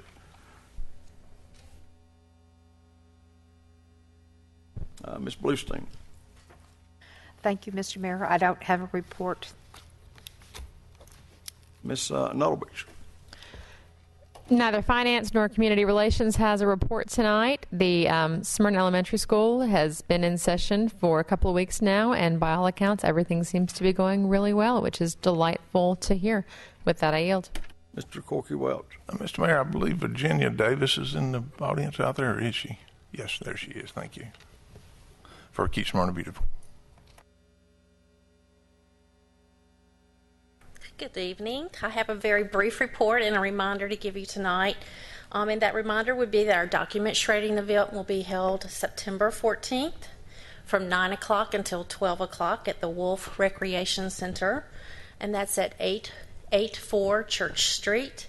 The shredding will be done on site, and we ask that you bring 100 pounds, up to 100 pounds, which is about the size of 4 computers, paper boxes. And it's okay if you go through a second time or a third time. We just like to keep the flow of traffic moving during that time. Also, at that shredding event, we'll be collecting gently used shoes of all types. This would be collected for shoebox recycling, and they will distribute those shoes to persons in need. Also, a reminder that the Fresh Market will continue until the end of September, and we have new vendors almost every week, so we hope to see you there. And that's it. Any questions? Thank you, Virginia. Thank you.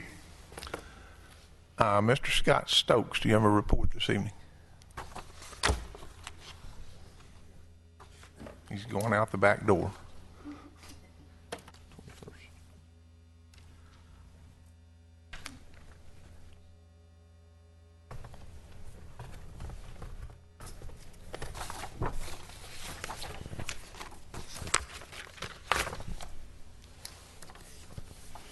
Well, I had one.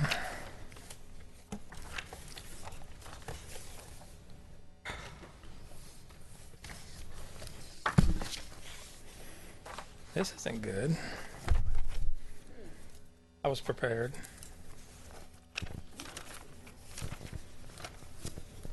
I may be sitting back down. You can There win it it. is, first piece.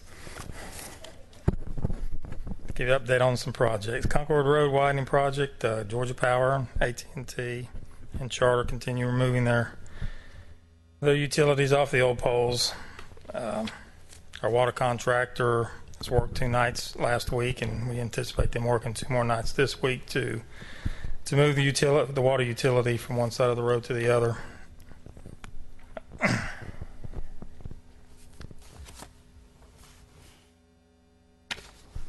Other projects we have underway, we've got a Laurel Springs drainage project. That one's about 10% complete. Reed Road drainage project, that one started. That contract was about 5% complete. We've got two projects out for bid. Woodruff Drive at the intersection of Spring Road, there's some utility relocation there. Ann Road, we have a storm sewer replacement that's out for bid right now. And then Kathy Lane, our storm it's a box culvert replacement. The contractor was going to mobilize today, but due to the rain, he didn't do that. And crews, we're anticipating a lot of tree planting this fall and winter. So currently we have crews out removing some dead vegetation and trees along several roadways within the city to anticipate our replacements for this coming year. That's it. Scott, when can we expect utility relocations to be complete on Concord and start doing curb and gutter? Do you have a rough schedule on that? They got to get the poles moved before C.W. Matthews can start any kind of significant grading on the north side of the road. So, we hope 2 weeks, and then we hope 2 weeks, and then we hope 2 weeks. So that's about where we are. Good enough. Thank you. Mr. Stokes, before you leave, sir, I had an email shortly before the meeting tonight from a constituent asking if I knew any update on when the drainage improvement project behind Tecumseh Trail was going to start. Notice proceed was given, and I believe their start date should be, it was anticipated September 1st. The same contractor that's doing Laurel Springs also has that contract, and as you can see, the weather's not cooperating, so it may be pushed back. But September 1st is supposed to be the start date. Yeah, you took the words right out of my mouth. I was going to thank you and your crews. Obviously, weather has given us many drainage challenges and opportunities to excel this year, and I know your guys have been working hard trying to keep up with not only the normal work, but some of the problems that the heavy rains have uncovered, and certainly Ward 6, like all the other wards, has benefited from that, and I thank you. Well, we appreciate it. It's been wet, so every time it does rain, it's just, you might as well call it a flash flood. So we gotta look at all the avenues on all the flooding problems. Do you think the drought is officially over from a few years ago? Absolutely. Okay. God. Thanks. Mr. Stokes, do you have your paving report out yet? It's Your still potential under, paving report? It's close. We're still massaging it. Okay. Give me a couple of weeks, and I should have Okay. a final product. What about the drainage problems on Campbell Road? You said you were going to do some drainage work over there, possibly? Campbell has, I'm going to do a small curb project on Campbell because we've got some of that roadways missing, some curb. And inside that, I've got 2 storm drains that I've got to bring across the road. I've got something Cobb DOT did when they widened Spring Road years ago. It's doing better, but it's still in a real heavy rain, especially the one by the market. It floods half the street. Right, that one's part of the curb project, and then we're going to move up to Oakley Downs and finish that one. Thank you.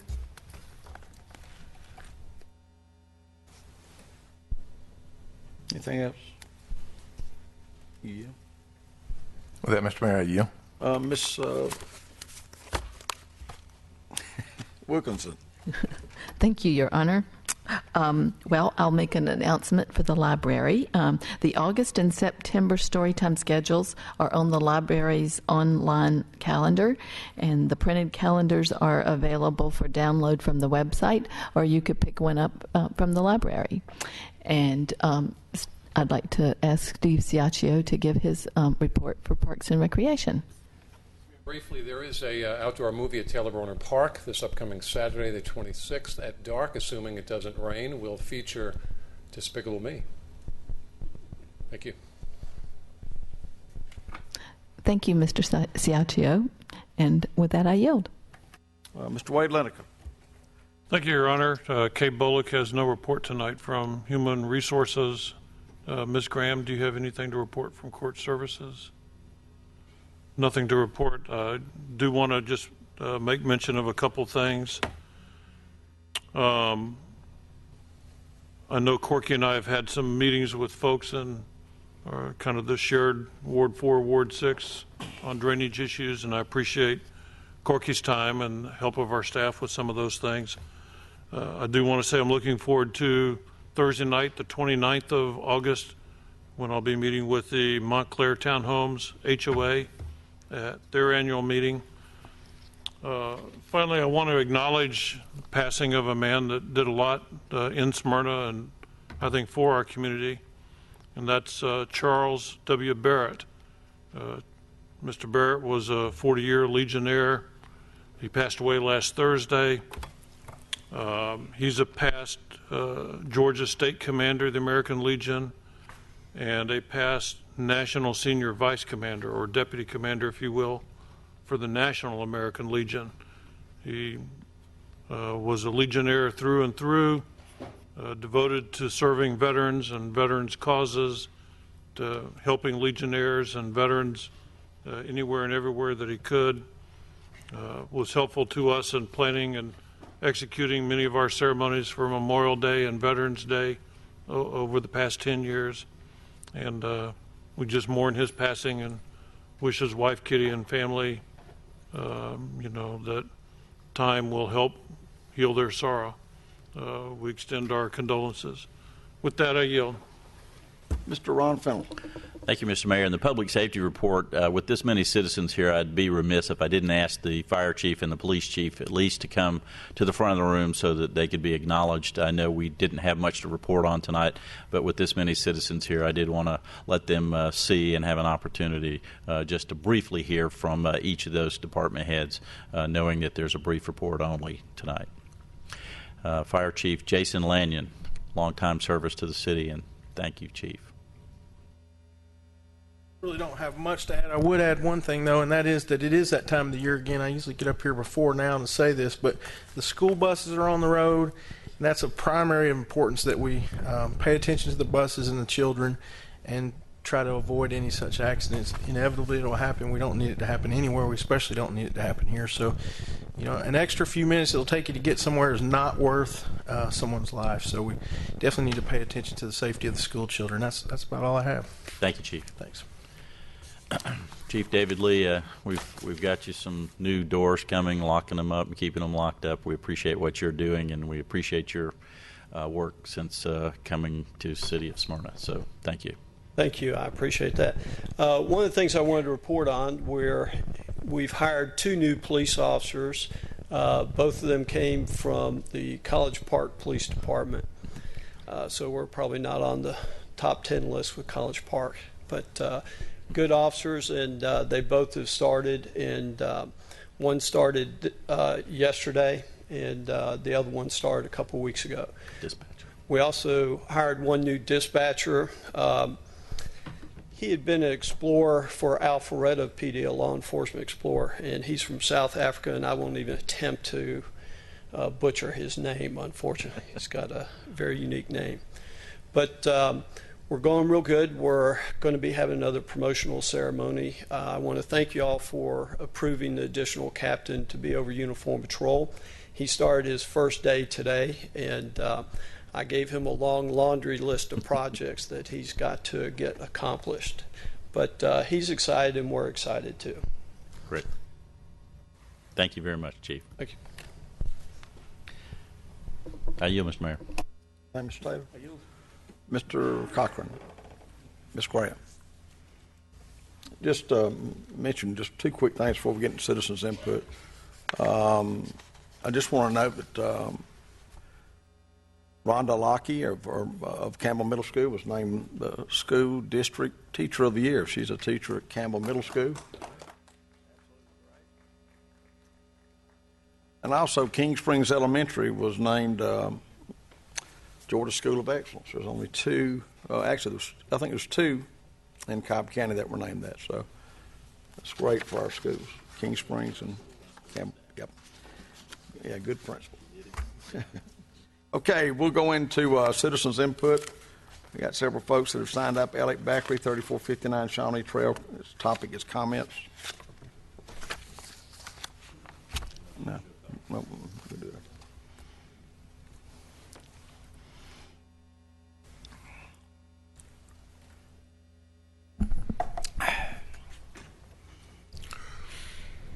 A summary on what's been going on. We have Smyrna Commons purchased for $8.2 million with losses in the million. No citizens' input or referendum on that.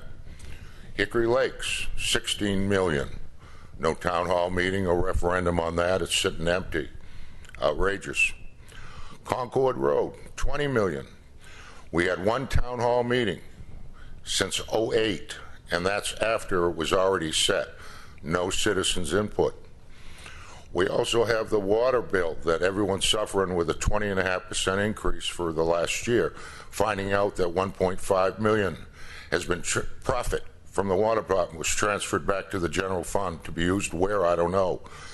We didn't have to go up 20.5%. There's people suffering on fixed incomes. We shouldn't have had that increase applied, and then the 20.5% should not have happened. Again, no citizens' input or town hall meeting on that. Croy Engineering, on Glock with 500 on a petition. No compromise. Glock was given everything. The citizens are not getting involved in these decisions where we, as the employers, it's our money. The eloquency of the mayor from Marietta says we need to broaden the audience. There's no audience in Smyrna. This is all being done without us even having a say in it. Concord Road to Atlanta Road to the police station, over $800,000 spent on that. No town hall meeting. So we're in the dark. And this needs to change. We have 2 years and 2 months to the next election. And if it doesn't change, I have a little poem I'd like to quote. Election time is here again, and wouldn't it be a ball? Instead of voting for a candidate, we vote against you all. We need also this recycle. No citizens' input, no town hall meeting on it to see how the people feel about it. Again, after the fact, is not the way to do it. When you have Kennesaw, Powder Springs, Marietta having town hall meetings every 3 to 4 months. Mayor, you've had one in over 20 years. We pay for your salary to answer questions. We ain't getting answers to our questions and doing it properly by communicating with the citizens. Again, that's what we pay you for, and I hope it changes in the next 2 years and 2 months. Thank you. Debbie Ashby, 2560 Delk Road. Road comments. My name is Debbie Ashby, and I had intended on coming here for a little bit of a different reason, but I would like to say that I'm not a very informed citizen in the city that I live in. And I got very informed tonight about a lot of things, and I go through here a lot, and it just kind of made me take a wake-up call. And then I'd like to thank this gentleman because I don't think we honor our service members enough. And my son was actually shot in the war in the neck and out the back of the spine in 2006. And I survived that only due to prayer. And I want to thank you for having a prayer right before the meeting. And my husband wrote these words. It's, "We are a nation of excellence. We are a country that will conquer evil. We are a nation standing firm on its principles.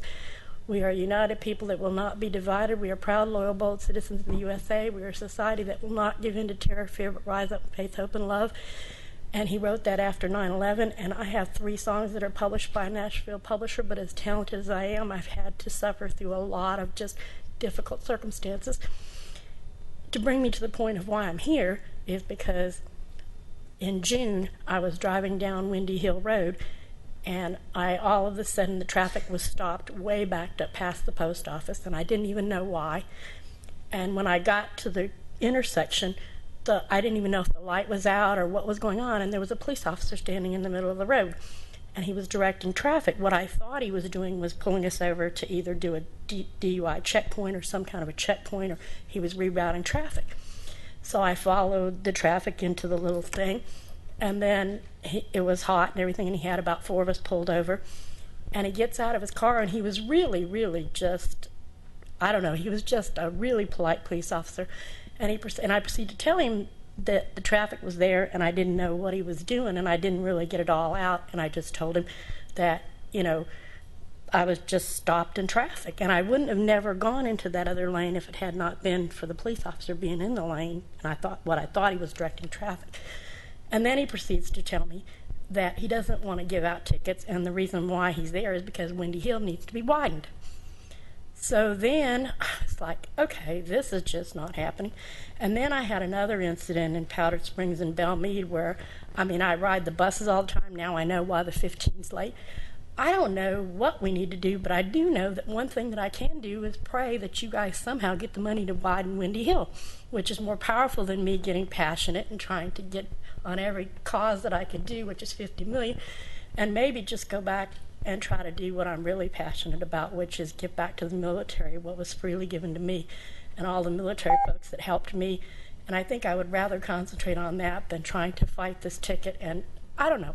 Sometimes you just have to cut your losses, but I realize that this is not my passion. However, in the process of having all my other passions, I would like to pray that somehow that we as citizens get more involved in anything that happens, just like this guy was passionate too. And I would like to say that I am going to get more involved in the community that I live in, and I work there too, so I have a reason to get more involved. And I got educated on zoning, which is what I work with daily, and I work part-time. And I just enjoyed your meeting so much that it got me more passionate about being involved in my own community, which I was not. So maybe I do need to get there, and I want to thank you for a wonderful meeting, and I don't think it was a waste of my time to come down here. I thought at first I'm going to be sitting here for hours, and this was just not what I wanted to do on a Monday night, but I was glad I came. And I see that we have the same kind of problems as you guys do, and I live in Cobb County, so, and I enjoy it, and I try not to bash it too often, unless I'm just passionate about something. But that's why I came here, was because I feel like that I should not have got a ticket simply because Windy Hill needs to be widened. Thank you. William Mathis, 1599 Roswell Street. Water was his topic. He may have gotten in there in the opportunity. I think he's gone. David Stone, 3547 Lake Drive, Southeast. His topic is recycling center. Yes, Mr. Mayor, we were not notified in our community on Lake Drive by many of us about this issue. We're unaware of it till we spread it in the Smyrna paper or the Marietta paper. And Mr. Welch, it's my understanding you sent something out to this effect of Ward X. I don't think we got a Ward X. And you should have proofread what was put out in your name. Not the mayor, but you. And we were not aware of this. Now, grant you, we all need recycling. The dumps are filling up, and it's getting harder and harder for any government to find a place to dump our trash, because nobody wants it. We don't want Marietta, and Marietta don't want us. But we do need to put more and more emphasis on recycling. That's the answer to a lot of that. But we were not notified. And now the gentleman that came up here first is if he's telling the truth, nobody's being notified about a lot of this stuff. This is my first meeting I've come to in Smyrna. I've been living here since 1982, and I have been well pleased, Mayor, with the sanitation, the lights, the police department, and the fire department. I have no problem with that. But this recycling on Lake Drive, I don't feel like that's a right place for it. We got a park there. We were going to get a mile walk in that park so we could go up there and walk and get off the street, but it has not developed. And what's wrong with trying to buy the property up there where it's already at? Add to that. And I do believe that the city's got some property elsewhere that'd be more suitable for this. But you got a park there with kids coming out. You got school buses coming out. Now, when I moved there, the Lance Oil, I believe it was Lance Oil, was there. And I never had any problem there. But what kind of problem am I going to have when this recycling comes in there? It's kind of moving dirt into your neighborhood, is what I'm trying to say. But other than that, I think you people should reconsider this. There's another better place to put this recycling center than on Lake Drive. But if we have to deal with it, we'll have to deal with it. Thank you. Patricia Stone, 3547 Lake Drive, environmental effects on neighborhood, traffic, etc. Well, when I signed that paper, I didn't know I would be talking, and this is my first meeting as well. And I've lived here since '82. I'd like to commend you on the work that you do. And I'd like to ask, is there a possibility that this recycle could be moved somewhere else? I understand there's lots of income from the SPLOST program, and is it a set thing that it has to be on Lake Drive? First of all, like David said, the park's there.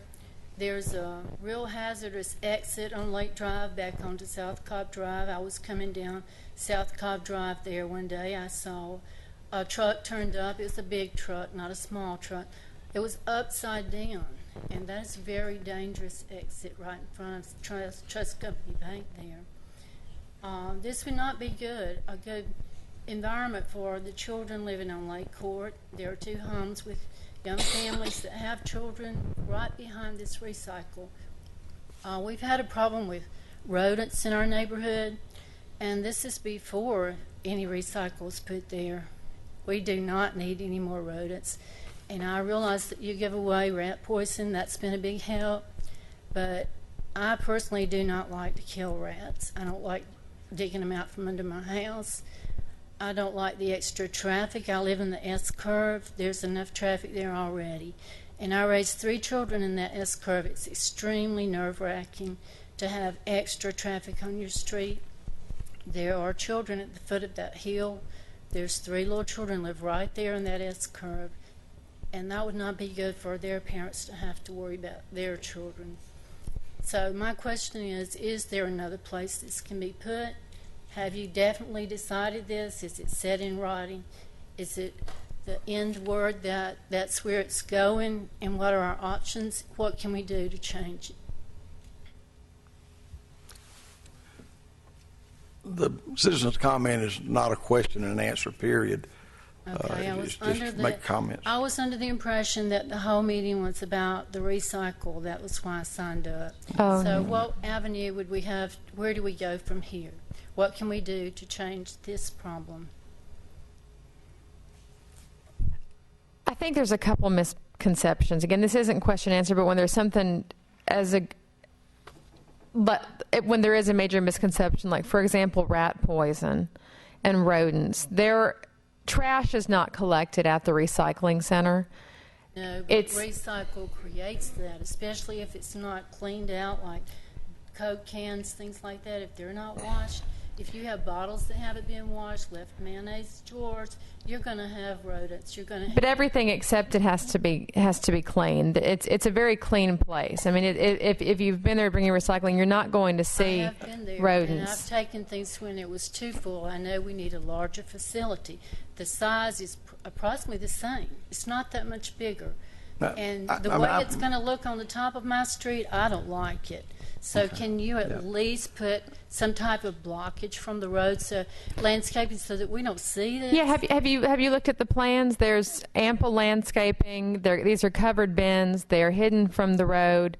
The landscape. In any of that. Okay, yeah. Well, yeah, no, the plans answer a lot of your questions, especially in terms of traffic that goes into the neighborhoods. Traffic is actually directed very specifically so it does not go into the neighborhoods. But it's a drive-through. Streets, people can drive in or out anywhere they want to. Y'all hold on. A lot of people signed up. We want to give them an opportunity to speak too. That's fine. So but thank I you for would like coming. you to address that at some point so that we can read it in our paper. Or Mr. Welch can address it. He can send out flyers, whatever.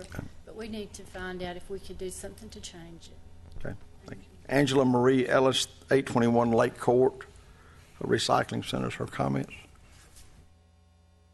Or her topic, I'm sorry. This is a little intimidating. Thank you, Mr. Mayor and members of the council. First, I want to say I grew up with family in public service, and I want to genuinely thank you for the sacrifices that you make and that your families make. I probably have a slightly different perspective than I think some other people would.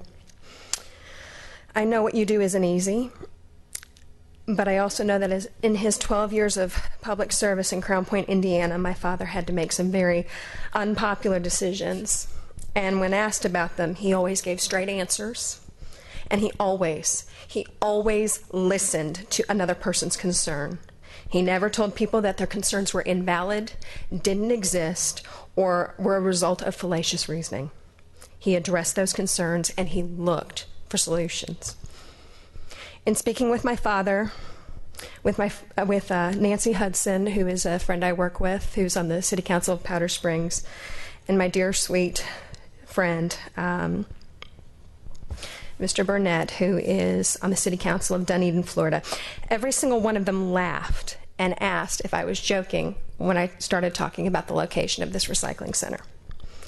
Every single one of them said that putting any kind of waste facility, whether it's recyclables, trash, sanitation, what have you, on property adjacent to a private home, it's just something you don't do.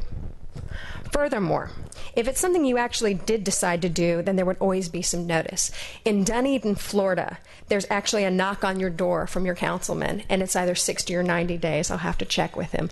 But you're invited to come to a public hearing.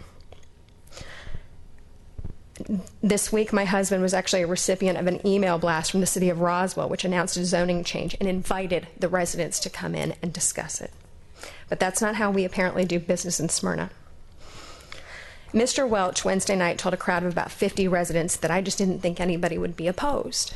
And if you see the turnout today and you start talking to people, you realize that there is quite a bit of opposition. As a homeowner, I'm opposed. I'm opposed because of the sights and the smells. Apologies to Ms. Kirk, but I do use the Current Center, and from time to time, we live in Georgia, there's a smell. The echoes from the bins and the breaking glass. When I asked Mr. Gunn about this project, I was very, very concerned. I believe he has something to do with the SPLOST. And he was telling me, well, I'm looking at an area of this property and, oh, your house is so far away. My home is directly behind it. He was actually talking about which parts of my yard I actually used, and at that point I burst into tears.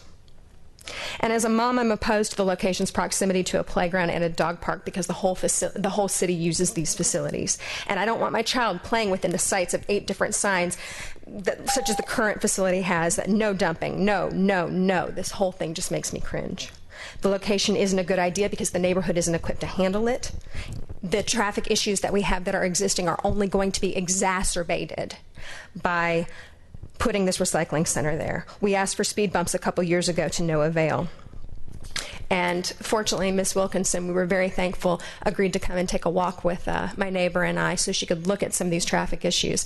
This was on a day where it was pouring, where she walked in the rain with us. So the park, where the children are usually walking to and from, as well as the dog park, were at full capacity. And I'd like to congratulate Ms. Wilkinson because we almost ran her off the road a couple times. She's actually got her Lake Court jump down pat. Okay, thank you. Thank you. Pete Ryder, 3770 Recycling Center. Good evening, y'all. When considering a private oil company or municipal depot, it has been stated by the council that recycling center is a lesser of two evils. I'm curious why we have to have evil at all in our neighborhood.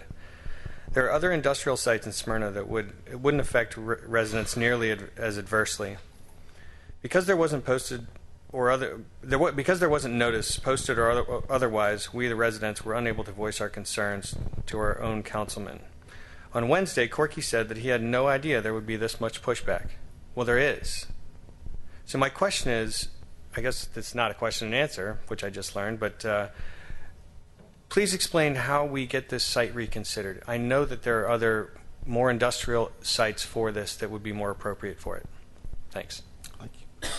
Buddy Purvine, 3899 Green Forest Parkway, Recycling Center.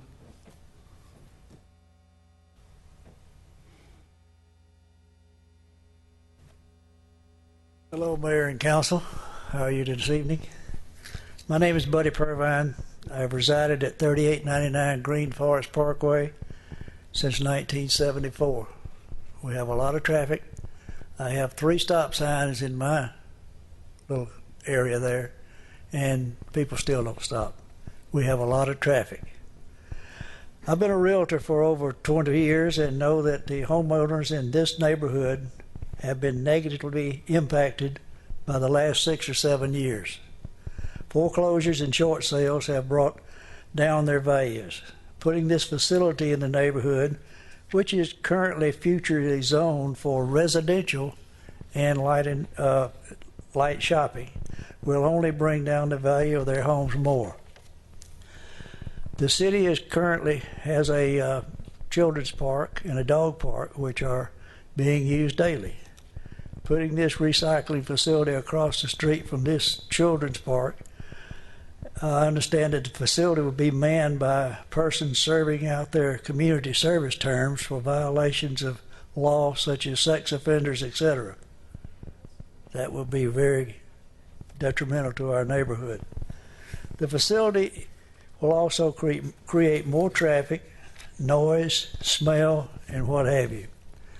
My main concern is why the citizens were not notified until a contract had been signed. Why did you pay $435,000 where the county tax assessor shows that it was appraised for $234,900? That's a good question. And had an EPA issue with it too. I have a property right around the corner on Lake Court for sale, which I'd like to sell it under these terms. I want to thank you. Amy Rackle, 829 Lake Court, Recycling Center. Good evening. I'm here about the recycling center and the plans to move to Lake Drive, which is literally my backyard. This directly affects our quiet residential neighborhood that includes a popular dog park, a much-used children's playground, which my 3-year-old son goes to every day, and a volleyball court. You may be wondering, how can we complain when Lance Oil must have been a terrible neighbor? Or any other commercial business purchasing the property would have an even worse effect, like the noise, the traffic, the congestion. But that's not what this is about. It's about us, the residents, feeling like we're a valued part of your process, and to know that we're being considered, involved, and that our opinions matter. We want this to be an opportunity. Mr. Welch told us last week that he didn't realize the neighborhood residents would feel this way, but now it's very clear how we feel. And what can we do about it? Can we have a meeting about this? Can you put us on the agenda? How do we do this? Can you just consider a different location? We want to stay in our pretty neighborhood, raise our children, send them to a public school we believe in, help improve our area, feel like we're valued residents of the community, and we want that to be in Smyrna.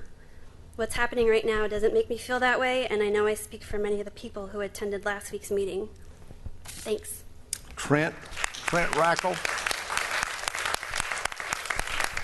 829 Lake Court, Recycling Center.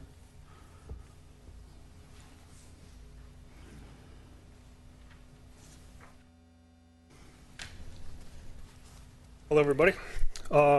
This again, obviously, is in regard to the Recycle Center project on Lake Drive.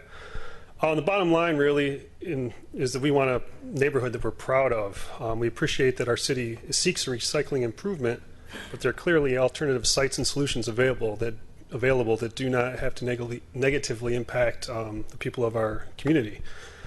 Just for the greater good of Smyrna. There's several sites to choose from. We understand that if our city did not plan to purchase this property, another company would have. However, the city did purchase this property, so we should have a say in what's going over there. I mean, you guys are supposed to represent us. So it's clear that several people, obviously, are filling the courtroom today that are opposed to this, and it just seems like our concerns are being either downplayed or ignored. If our city continues to ignore us and decides to move forward with this project, we do not feel confident that we will be represented. I'm sorry, I'm a little nervous, but we don't feel confident that we're going to be represented for our neighborhood concerns, including negative effect on property values, sound pollution, smells, rodent control, increased traffic, basically what everybody's been saying. The message we're getting is our city council created these plans, and that's final. And we want to be heard, and we want to know how to be heard, and to make sure that we're going to be represented going forward. Thank you.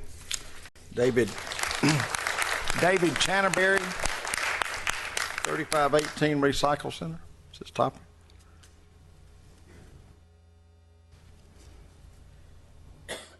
Mr. Mayor and council members, I live at 3518 Lake Drive, which is approximately 2 doors down from the Children's Park. And one of the concerns that I approached your council last week and Mr. Welch at the meeting we had the previous Wednesday was a traffic impact study. And I was glad to see that, I don't know if the fire department and the police officers still in the building as well, but one of my big concerns is a traffic impact and study was not and has not been done before purchasing this property. However, preliminary plans have been drawn over 2 months ago, and an oil tank has been removed out of the ground. All of this taking place 2 months prior to the community learning what the city of Smyrna's plans were. So I'm here today to ask if you would please consider putting this recycle center not in our backyard, but to expand your search beyond the 3 locations you've looked at over the past year. I would also like to request an impact study be done in our community to be put down on our next agenda and not to be limited to just the allotted 3 minutes at the end of the meeting. Our neighborhood is a beautiful, quiet place. We have a safe place for kids to be kids. We have a safe place for our 4-legged residents to play. Things we do need in our neighborhood are stop signs, speed humps, crosswalks, speed limit signs, sidewalks, and police patrol. Thank you. Tommy Quick, 3831 Lake Drive Recycle Center. Well, Mr. Mayor and Council, my name is Tommy Quick. I live at 3831 Lake Drive. It seems to me as though that there was not proper due diligence done with an impact of the environmental, traffic, or property values. Additionally, there was no great consideration or thought done pertaining to the purchase price itself. You can purchase a newer 6-bedroom, 5-bath home in Smyrna for right now for the price that was paid for that property. The average price for residential retail lots in Smyrna is $75,000 an acre. We live on Lake Drive, and the intersecting street find it difficult to allow our children to play in the front yard, and that's the conditions right now, because people do use that as a cut-through. No one stops down. My question, which again is not an answer, the same thing what I understand now, is that there wasn't a traffic impact study done. Nobody asked anybody. Nobody even drove the streets. I understand Mr. Welch has said that I use that Lake Drive as a cut-through myself.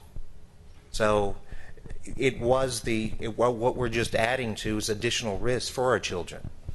I respectfully ask that was there an impact study done? The comments from the board that there was no impact study done, property values. A councilman applauded the due diligence of neighbors earlier this evening in the city of Smyrna and the staff for countless hours of cooperation. I asked how many hours were put into this project with the neighbors, with the citizens. 0. The board has stated there would be no impact. Are you willing to put that in writing? Are you willing to say that it's not going to negatively impact our property values, negatively impact our traffic, our safety of our children? However, none of this disturbs me more than the environmental disaster you're about to start. Recycling is not clean.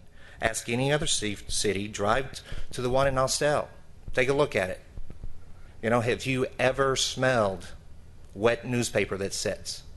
It's one of the worst smells in the world.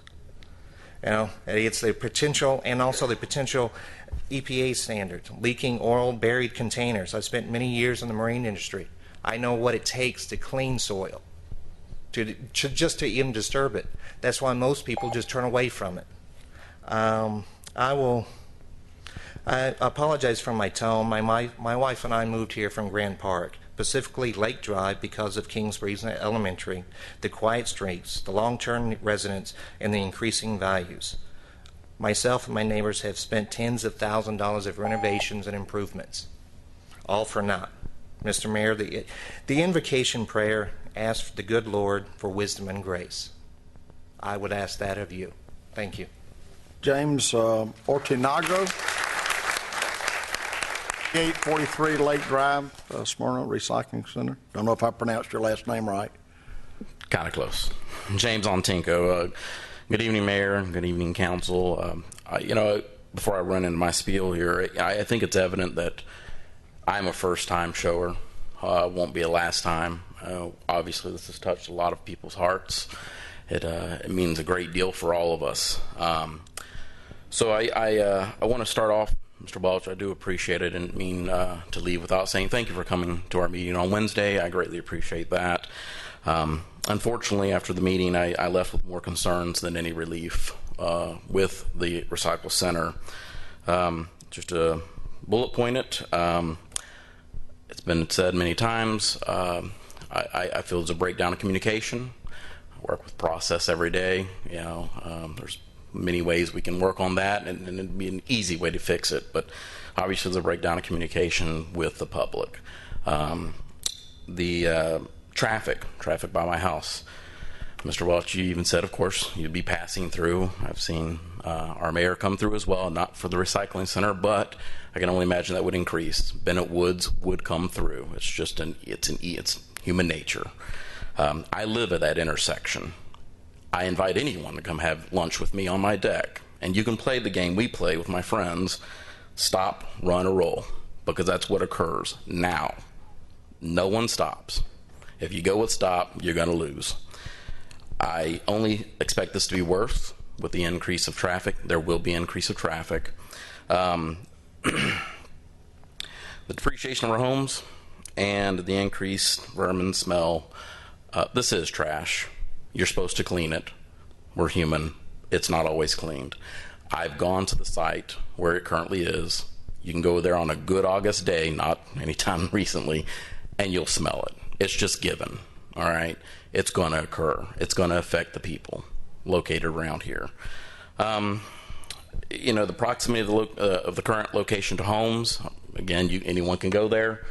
The home, of course, is not up against the property. The home itself might be similar to Angela's property, but her backyard is up against it. And, the label company, and there's a blank empty lot that I would suspect would be the other property that's not near. It's not up against this recycle center. Basically, I of course draw concern being a homeowner on Lake Drive. Thank you. Christina Harrell, 969 Shirley Street, Smyrna, Georgia, Recycling Center.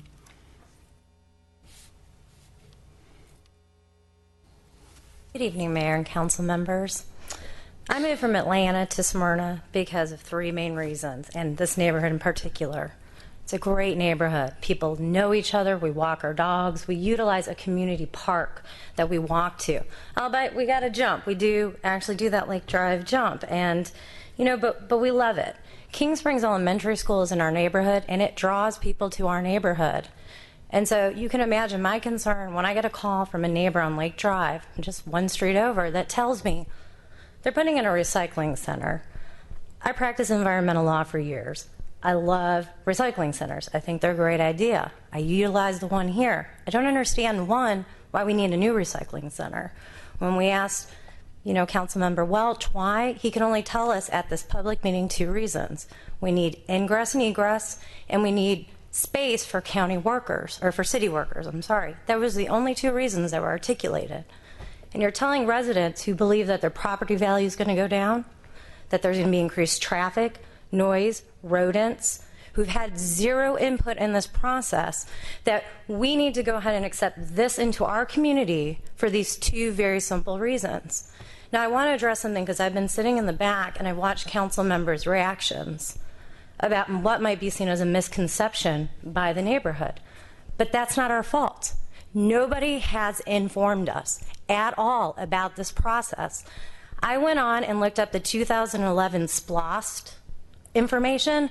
Good luck finding this project. It is buried under, I believe it's not even under transportation, parks, or facility improvements. It's under city improvements, municipal projects, under Keep Smyrna Beautiful. I looked it up, and on City of Smyrna's website, I couldn't believe it. You go under the transportation, they have these beautiful maps of what the zoning is going to be, where things are going to be located. They've done impact studies. There's comments on it. You go to the parks. We want to improve our parks. We live across from a city park. Is that not important? Instead, we're going to spend money to improve other parks and put a recycling center across the street. I don't understand that. On top of it, you talk about facilities. When you look at the term improvements, that is all that is required under this Keep Smyrna Beautiful. It's called the recycling facility improvements. If you read improvements under anything else detailed out under the SPLOST 2011 for the city of Smyrna, it's renovations to existing structures. It has nothing to do about buying a brand new facility and relocating it. And one last point, I see my time is almost up. If you look at what is right now on the own city site about this project, it has nothing. There are no plans, which we saw finally on Wednesday. There is no comment about this. There is no impact study. There is 0 information that 3 locations were looked at. All we know now is that there's a memo of understanding out there and that there's an environmental impact statement. I hope at least you allow us to read that and to consider the impacts to our neighborhood. Thank you for your time. James Douglas, 3720 Lake Drive. James Douglas, is he here? Recycling Center. Good evening, Mr. Mayor, council members. I think everybody did a really good job of summing up how we feel. I think we're all hardworking residents of Smyrna. We love Smyrna. We just feel like we were left out in the dark in regards to this decision. For the most part, we don't feel that it's in our best interest to have this recycle center in our neighborhood. And I really just have, when you made your vote to approve it, I really don't think that anybody thought, do I want this in my backyard? Because if you did, I don't think you would have voted for it. Thank you. Josh Newby, I think he was here for 996 Turner Drive, fence. Lynn Ward, 1496 Spring Street, I think he was here for the Spring Street rezoning. Larissa Edwards, 304 Hickory, New Smyrna is her topic.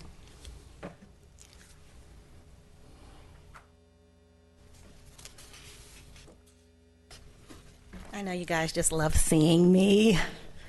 Congratulations, you made it to the front page again. Everybody has on nice little blue X's. Well, where's the X zone? Where's that at?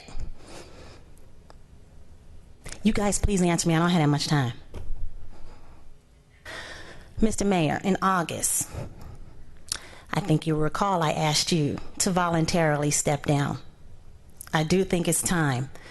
For one, you know, when you go to college, you know, if there's a college professor and over 10% of the class is failing, they get rid of the professor. Look around, Mr. Mayor. I've never seen this many people come. Many are dissatisfied. The reason they're dissatisfied is because you guys suffer from the false God complex. You guys make decisions for many people based on a few, and that's satanic. I've been trying to explain this to you guys for the longest. You gotta listen to the community. Where I'm from, everybody votes. If there's a large percentage of people in the audience and the city council has an issue they'd like to vote on, they let the city vote on it. I've never seen this before. Number one, I suggest you guys change your ways. It's wrong. Better yet, it's not right. Okay? There's a lot of dissatisfied folks. Does anybody here live on Lake Drive? By show of hands, who lives there? Look at that. Where do you guys live?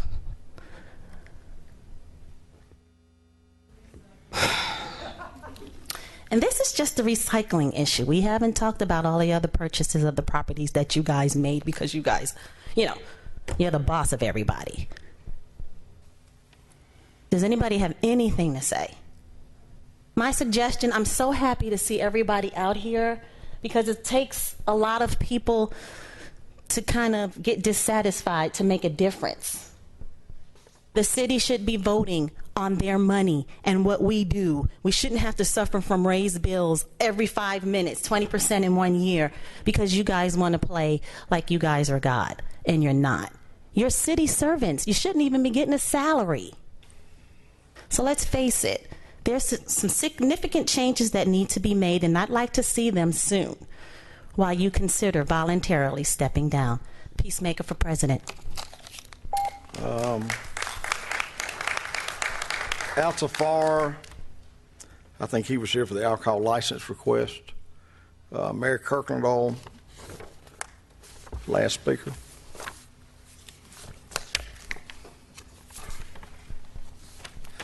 Well, this is not my first meeting, and I come to every meeting.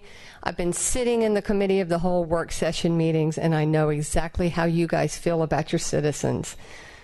Disrespect, and it shows. Ms. Wilkerson and Ms. Bloomstein, wherever you went, cover your ears, because you guys, there's hope for you guys. This is not the first time. This is how it works in Smyrna. The racetrack gas station was put in, and the citizens did not want it in that spot, and they really didn't have an option. The Glock property, that 13 pristine acres, was destroyed, and it hurt the, I believe, Weatherbrook neighborhood, and you didn't listen to those folks. Concord Road right now is destroying Smyrna Heights. I think this is intentional. And I heard tonight, Corky, are you involved in the Concord Road? Are you doing some consulting work for Croy? I just heard that tonight. Well, we'll have to see how that plays out. But I know that Croy Engineering is who's running this town. It's where all the money is getting filtered through, shuffled through. It's crony capitalism. Croy Engineering drew some plans up for this recycling center before you even said you knew about the recycling center. And I thought some of these guys were going to touch on that tonight, but unfortunately they didn't. So it's been a done deal. The reason Smyrna buys properties, and you say this continuously, is because you want to control the area. So apparently you have put your hands on this property because you want to control what's going to happen there along South Cobb Drive and Lake, that neighborhood. I think these people who live in this neighborhood deserve to know what your plans are for the future in that neighborhood. Personally, I think you want to get rid of them. You want to get rid of the small houses. You want to get rid of... I think the Smyrna Heights Homeowners Association was set up by Sean Murphy in correlation with Jennifer Bennett's real close to that deal, and Sean is a friend of yours, Mayor. and I think it was to keep the neighborhood silent while this Concord Road slush fund continued to carry on. Nobody has come into from the Smyrna Heights Association to represent our neighborhood in the past 4 years, and that tells me it was just to keep folks silent. There should be other ways to go about this recycling. Instead of trying to find a bigger facility, you should be looking for a smaller facility and finding a company to ship our recycling to a transfer station. And there's a company called Waste Pro that the City of Atlanta and all of Gwinnett County is now using. I drove around today and I found available properties like down at Buckner and Oakdale, houses with nice drive arounds. There's a couple up on South Cobb. The Arby's properties available.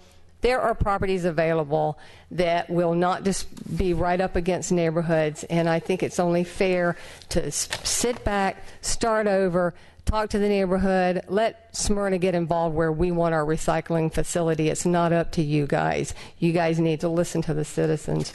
It's wrong what you're doing. Thanks. We're going to go back to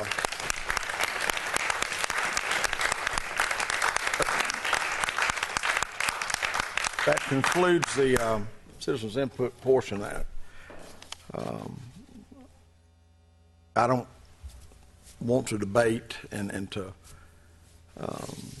some comments were made that are just not true. And I'm not going to try to identify each one of them that came up that was just not true. But I do want to say this, as far as sex offenders doing community service work at the recycling center, that was the most bogus statement I've heard in a long time. That just does not happen, and that's shouldn't have even been brought up. I don't know if you want to. Yeah. I want to make sure everybody understands how this center was located at this site.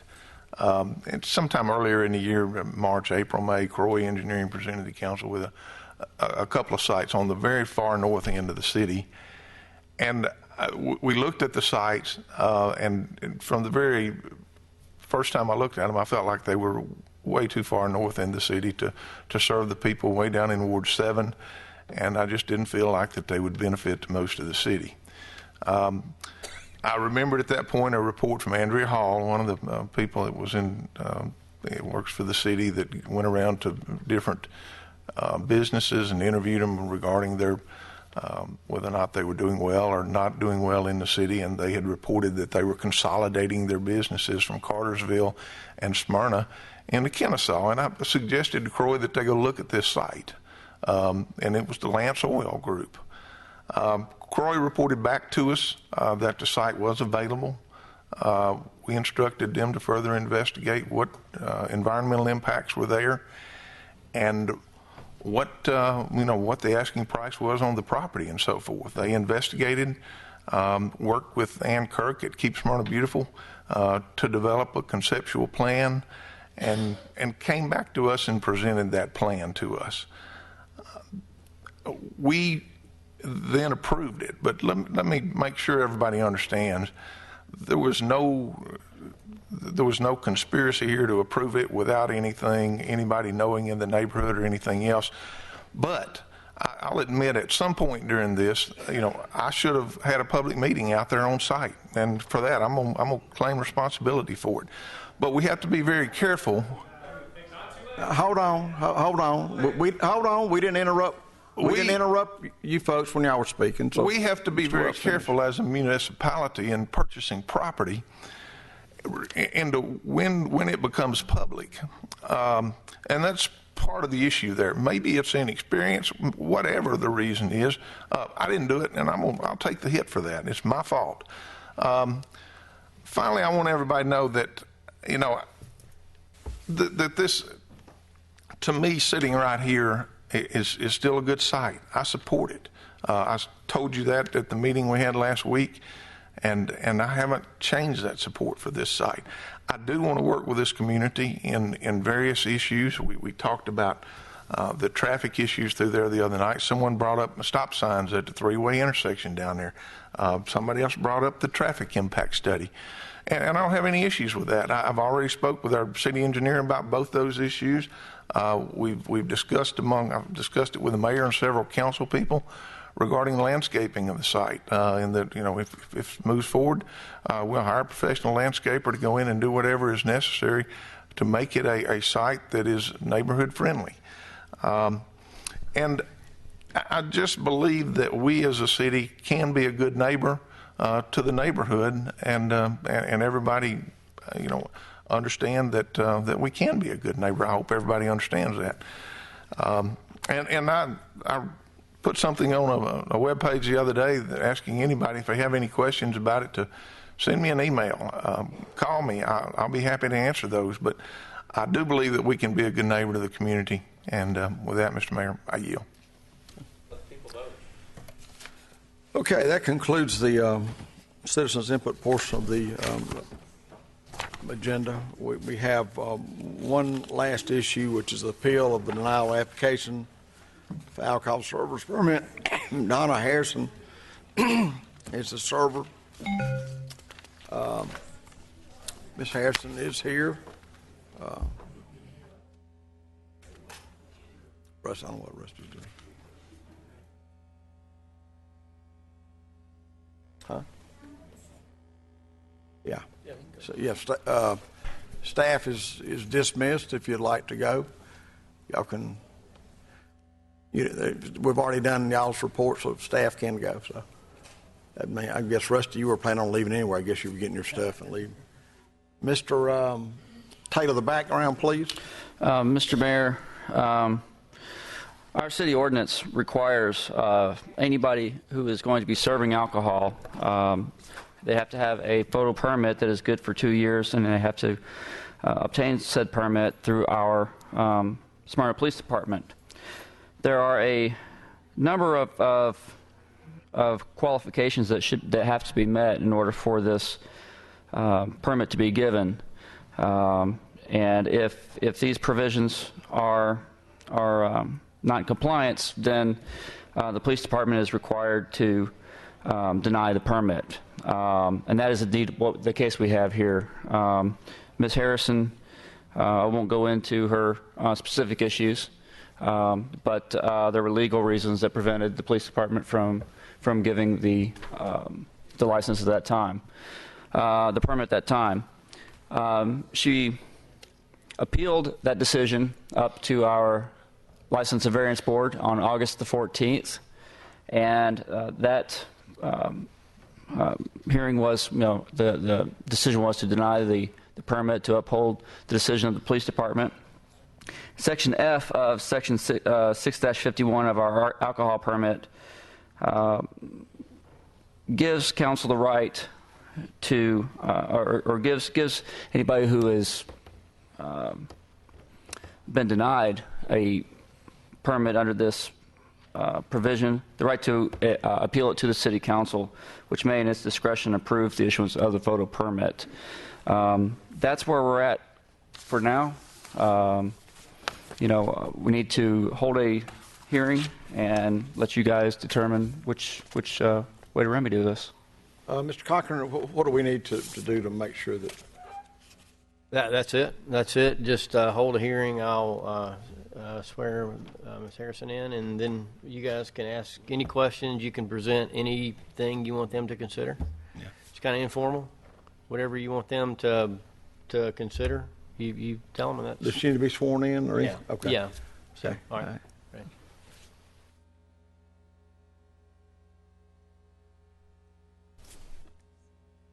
If you'll tell us your complete name, and before we go any further, I'm going Eric's got something he wants to read it for the record. It came in late this afternoon.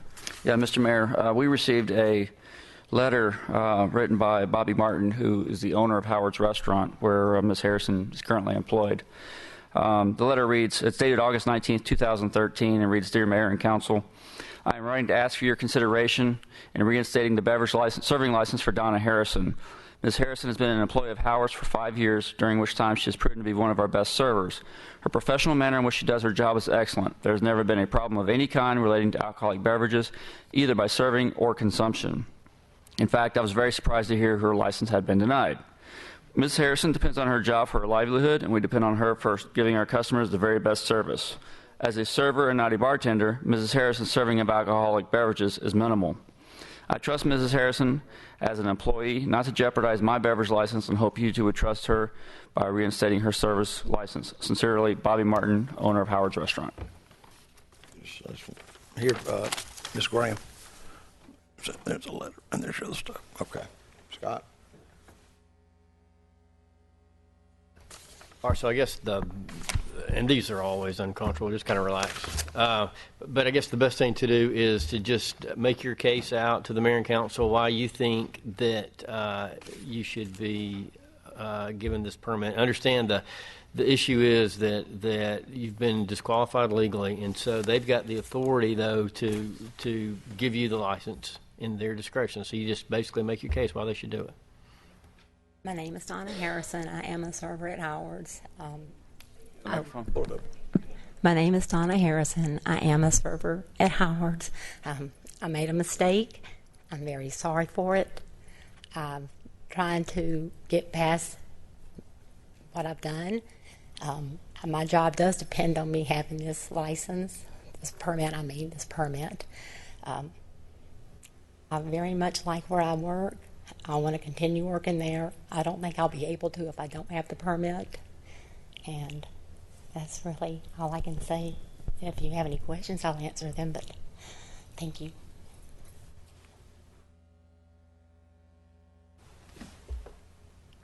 Anyone have any questions? Mr. Lennox, or somebody? Ms. Harrison, well, I appreciate you coming before us, and this is not a pleasant situation for you, nor is it a pleasant situation for us. I just worry because some of this is repetitive, you know. While it can't be taken into context because it's out of the 5-year parameter, I mean there are things that are repeats, you know. So how do we know that you've turned over a new leaf and that you're going to? You know, I'm not doubting that you're probably the best employee they have. You know, bar none. You probably make the others feel bad.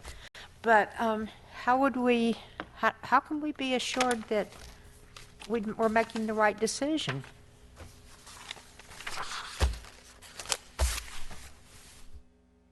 Because I realize that I have made mistakes, and I truly am sorry, and I will not repeat these mistakes. I can only give my word. I don't have anything else. Can you promise us right now that we won't see you again? Ma'am, I can promise you that. Not that we don't like you. Not like this. You will not see me again. You can come to eat at Howard's, and hopefully I'll be there.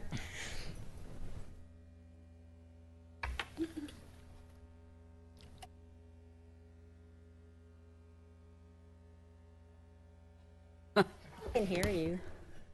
Sorry about that. Did you have certain requirements that you had to meet, such as classes and yes, ma'am, doing all those things? So have you met all of those things that the court has required you to do? Absolutely, I have. Yes, ma'am. Okay. And if you don't have this license, then you won't be able to have a job? Is that what you're telling us? Or you won't be able to have the job you've had for many years at Howard's? Yes, ma'am. That is correct. Okay, thank you. You're welcome. Any other question? Ms. Harrison, I guess we're in the position of having to, make a decision about your trustworthiness, to operate as a server selling alcoholic beverages within the law. And while the personal circumstances are different from the business circumstances that you operate in.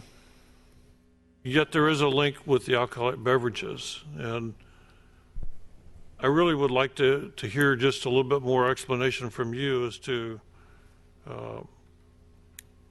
can we depend on you, given some of these personal missteps, to continue to do, as far as I know, what you've always done at Howard's, which is serve in accordance with the law, don't sell to minors, don't sell to people who are obviously intoxicated, et cetera, et cetera.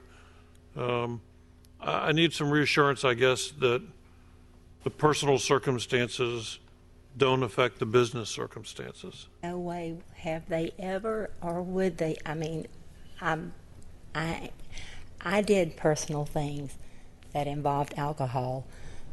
As my job, I've never even come close to violating any of the rules of being a server. I always check IDs. I would never sell to an intoxicated person. I'm very, I mean, I do that, and I have always done that. I will always do that. My personal mistakes in no way affect my job or my ability to continue to perform these duties by the law. Tell me what you've learned from your personal mistakes and how you're coping with them moving forward. I've learned that I have to make choices that, are very important to make. It's very important to make responsible choices, and I have learned that. I have not always done that, but I do know that. I am dependable, I am honest, and I have made mistakes. I have learned from my mistakes. I will not repeat my mistakes. Those mistakes are in my past, and that's where I want them to stay. Just move forward and, learn. Tell me what your work hours are at Howard's. I'll work there quite a bit. Typically in a week? How many hours, what days? Every day. Every day? 7 days? 6. 6? Yes, sir. And how many hours per day, roughly? I generally work the lunch shift and the evening shift. I really like that. So it depends. The shift starts at 11 and ends at 2 for lunch, and then the evening shift would start at 4:30, and I'm usually a closer, which means that I am there till the restaurant closes, and then afterwards doing the things that need to be done to close down the restaurant. So I don't even know how many hours it is. Yeah, but probably at least 8 hours a day from what you're describing. Yes, I do work there a lot. Do you have any other part-time jobs? No, this is my only job. Okay. There's one thing I think we should make clear, is that the things that have happened to you had nothing to do with your job, correct? Correct. Okay, thank you. Absolutely not. Any other questions for Mr. Fennell? Mr. Mayor, thank you. And Ms. Harrison, thank you for coming in and the courage to stand here and put up with us. Growing up as a boy on the coast, we all had a chance to get our first job in the hospitality business. I started in a restaurant bussing tables. My sister still is a good server to this day. She's very good. She loves it. She would do nothing else. I do too. You obviously fall in that category of someone who loves her job. It's obvious, and I appreciate that. I have been for 18 years on the board of a not-for-profit called Team Georgia. We promote safe and sober driving and boating in this state because I lost a very dear cousin of mine to a drunk boater. And I lost several good friends over the years from my college days to drunk drivers.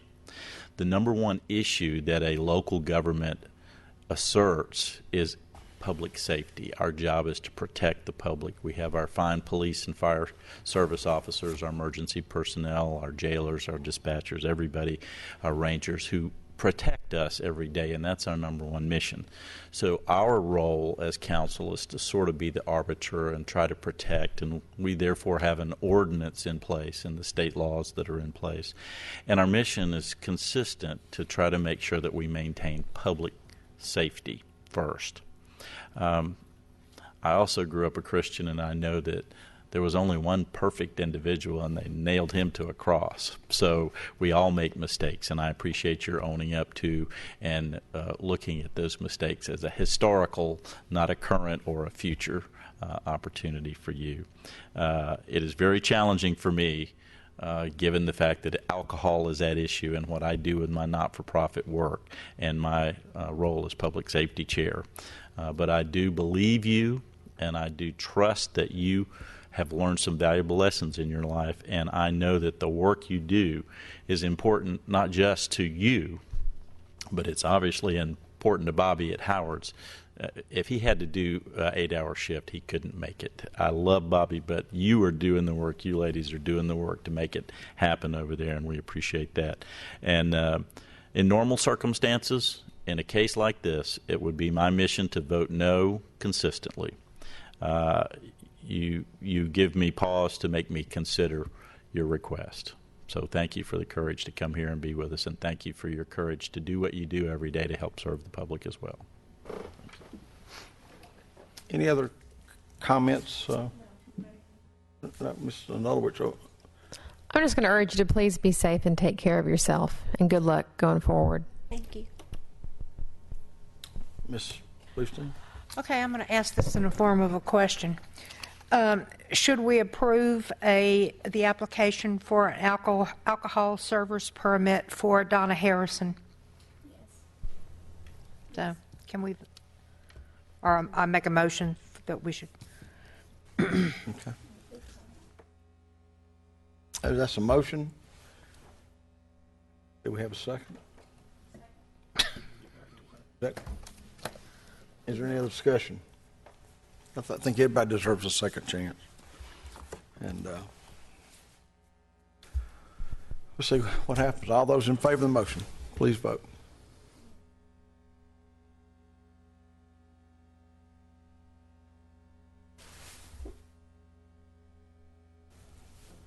It's approved 7-0. Don't let us down. You're good to go. Thank you very much, Don.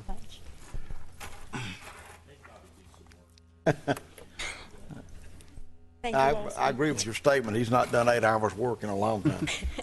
You will not be sorry. I promise. Do well, make us proud, don't let us down. I will not let you down. Thank you so much.